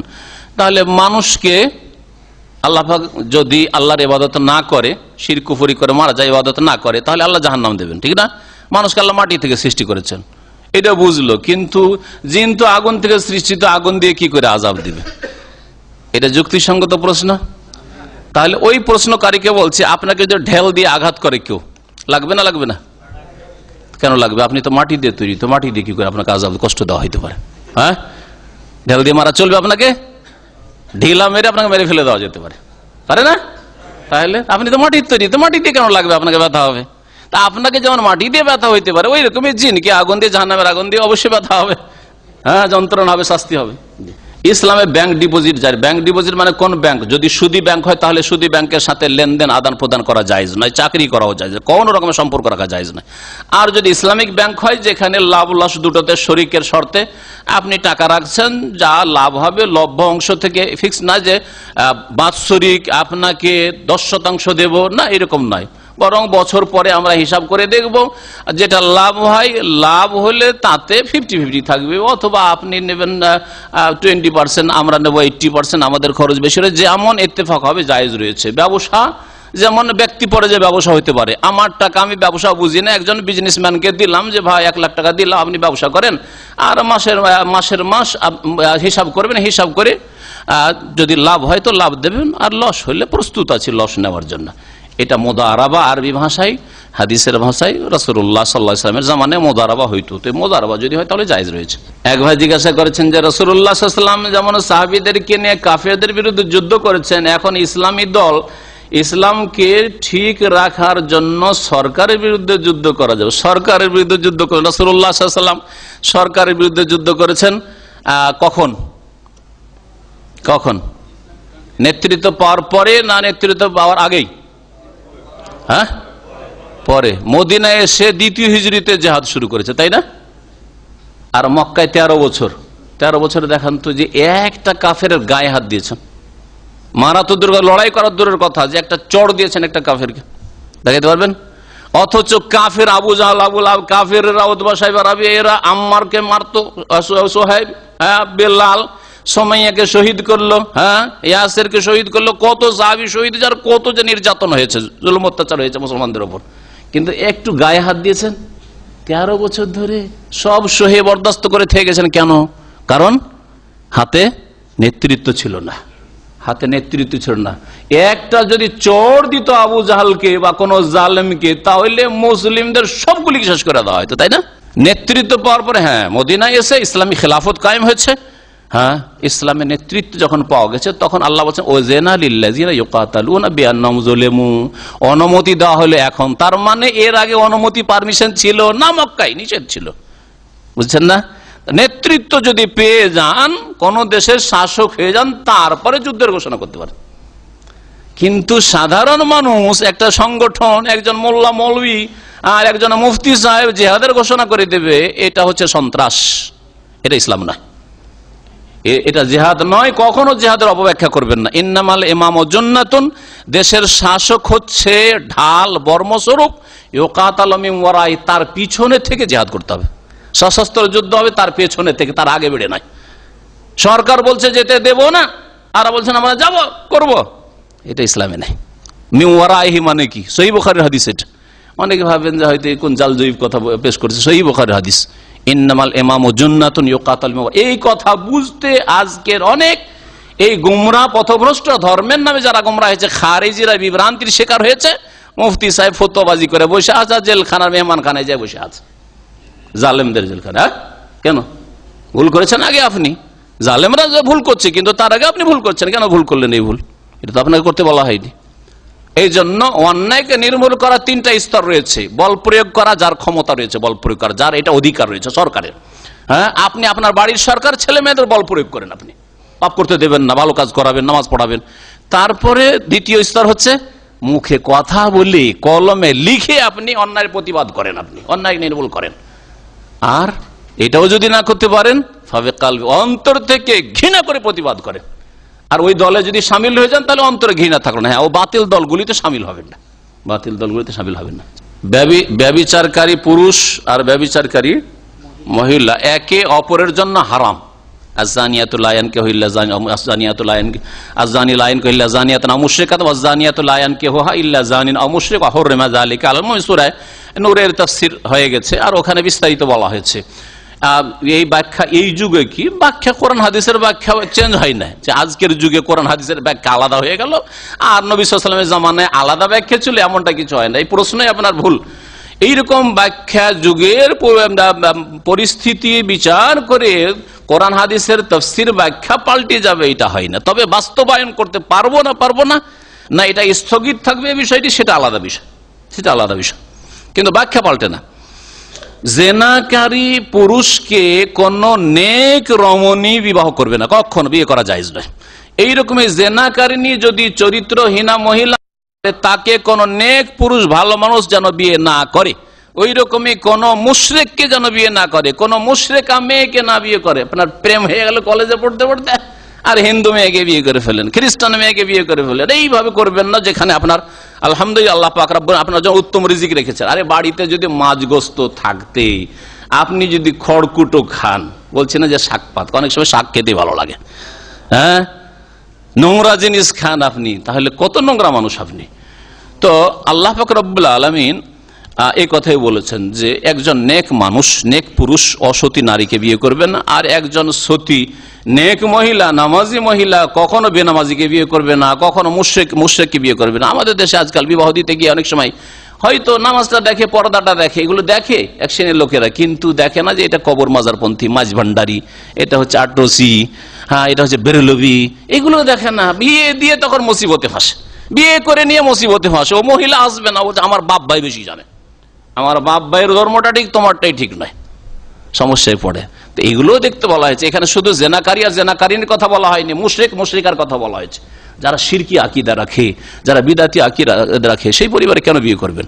হ্যাঁ, যদি আগে থেকে প্রতিশ্রুতি করে যে ঠিক আছে আমরা চেঞ্জ হয়ে যাবো, সেটা আলাদা কথা, কিন্তু আপনি ঝুঁকিতে কেন থাকবেন? আপনি আপনার পরিবারকে, আপনার ছেলে মেয়েকে ঝুঁকিতে কেন ফেলবেন? কারণ ছেলে মেয়ে স্বাভাবিক মায়ের দিকে গড়ে যেতে পারে, একটু বড় হলে মায়ের দিকে গড়ে যাবে। মা যদি অটল থেকে তার বাতিল পন্থার ওপর, তাহলে ছেলেগুলো সব বিদাতি হয়ে গেল, অথচ আপনি হয়তো সহি আকীদার মানুষ ছিলেন, কত বড় লস হলো। আল্লাহ পাক যেন বোঝার তৌফিক দান করেন। গীবত বলেছেন, মিথ্যা বলেছেন। মিথ্যা বলেছেন, মানুষের ক্ষতি করেননি, হয়তো মিথ্যা বলে যদি ক্ষতি না হয় কারো, মিথ্যা সাক্ষী দিলে তো ক্ষতি করেছেন। এমনি মিথ্যা কথা বলেছেন, কারো ক্ষতি হয়নি, তাহলে আল্লাহর কাছে তওবা করে নেওয়া যে আল্লাহ আর মিথ্যা কথা বলবো না, যথেষ্ট। কিন্তু যদি গীবত করেন তাহলে কারো মানহানি করেছেন, এরকম মিথ্যা সাক্ষী দিয়ে থাকেন তাহলে কারো হক নষ্ট করেছেন, নির্দোষীকে দোষী বানিয়েছেন, দোষীকে নির্দোষী সাব্যস্ত করেছেন আপনার সাক্ষীর মাধ্যমে, মিথ্যা সাক্ষীর মাধ্যমে। শুধু তাদের কাছ থেকে ক্ষমা নিতে হবে, তাদের কাছ থেকে ক্ষমা নিতে হবে। আর তাদের যদি হক নষ্ট করে থাকেন আর সেটা পরিশোধ করার বিষয়, টাকা পয়সার বিষয় থাকে, তাহলে সেটা দিয়ে আসতে। যার গীবত করেছেন তার কাছে মাপ চাওয়া হচ্ছে শ্রেয়, কিন্তু মাপ চাইতে গিয়ে অনেক সময় যদি দেখা যায় শত্রুতা করবে, আরো ভয় লাগছে, জালেম। যদি বলি একজন নেতা মানুষকে যে আপনার অনেক মানহানি করেছি, বদনাম করেছি, সে ভিতরে শত্রুতা রাখবে, ক্ষতি করার চেষ্টা করতে পারে। এই যে আশঙ্কা হয়, তাহলে দূর থেকে তার জন্য নেক দোয়া করেন আর তার সুনাম করেন। যেই জায়গাগুলোতে তাকে বদনাম করেছেন তার ভালো দিক আছে, একটু সুনাম করেন। কাঁধে কাঁধ মেলানো আর পায়ে পা মেলানো হাদিসে ছিল, এখনো আছে। হাদিসে ছিল আর হাদিস থেকে উঠে গেছে, মনে মুছে গেছে, নয় হাদিসে এখনো আছে, আর সেটা রহিত মানুষও হয়নি। আর এখন যেহেতু দাগ কাটানো আছে সেই জন্য আর ওইটা লাগবে না, এই মিথ্যা কথা। দাগ কাটানোতে একটু সুবিধা করা হয়েছে, হ্যাঁ, দাগ কাটাতে একটু সুবিধা করা হয়েছে, কিন্তু তার মানে যে কাঁধে কাঁধ মিলাইতে হবে না, আর পায়ে পা মিলাইতে হবে না, আর শয়তানকে জায়গা দিতে হবে। আবু দাউদে হাদিস রয়েছে, ওয়ালা তাজআলু ফুরুজাতিল লিশ-শায়তান, শয়তানের জন্য সুন্নাহ স্থান রাখিও না, খালি জায়গা রাখিও না, শয়তানকে পাশে নিয়ে নামাজ পড়িও না, না তো শয়তান বেশি বেশি ওয়াসওয়াসা দিতে থাকবে, মনটাকে কেড়ে নিয়ে যাবে নামাজ থেকে, নামাজ তোমার ছিনিয়ে নিয়ে যাবে। শয়তান নামাজ চুরি করে, নামাজের খুশু খুজু চুরি করে, তো শয়তান পাশে জায়গা পেলে বেশি চুরি করার সুযোগ পাবে। পৃথিবী ঘুরে, আর আল্লাহ পাক পৃথিবীর মধ্যে আছেন না পৃথিবীর ঊর্ধ্বে আছেন? পৃথিবীর ঊর্ধ্বে আছেন আল্লাহ পাক রব্বুল আলামিন। আল্লাহ পাক রব্বুল আলামিন 7 আসমান 7 জমিনের ঊর্ধ্বে আছেন, সৃষ্টির ঊর্ধ্বে। শুধু মানুষ সৃষ্টি না, 7 জমিন আল্লাহর সৃষ্টি, 7 আকাশ আল্লাহ, সব কিছুর ঊর্ধ্বে আল্লাহ পাক রব্বুল রয়েছেন, আরশের উপর। শুধু আল্লাহ পাক সব সময় সাব্বিহিসমা রাব্বিকাল আলা, তিনি আলা, তিনি আসফাল নন। কোন জায়গায় কোরআনে কারীমে এই কথা বলা হয়নি যে তিনি আসফাল, এই কথা বলা হয়নি। আল্লাহ পাক আলা, মহান, উচ্চ, সুমহান, সব কিছুর উচ্চে আল্লাহ পাক রব্বুল আলামিন রয়েছেন। এজন্য তার নাম একটি হচ্ছে আল আলা। বাস এখানে শেষ করছি। ও সাল্লাল্লাহু আলা নবিয়িনা মুহাম্মদ ওয়া আলা আলিহি ওয়া সাহবিহি আজমাইন। সুবহানাকাল্লাহুম্মা ওয়া বিহামদিকা আশহাদু আল্লা ইলাহা ইল্লা আনতা আস্তাগফিরুকা ওয়া আতুবু ইলাইক।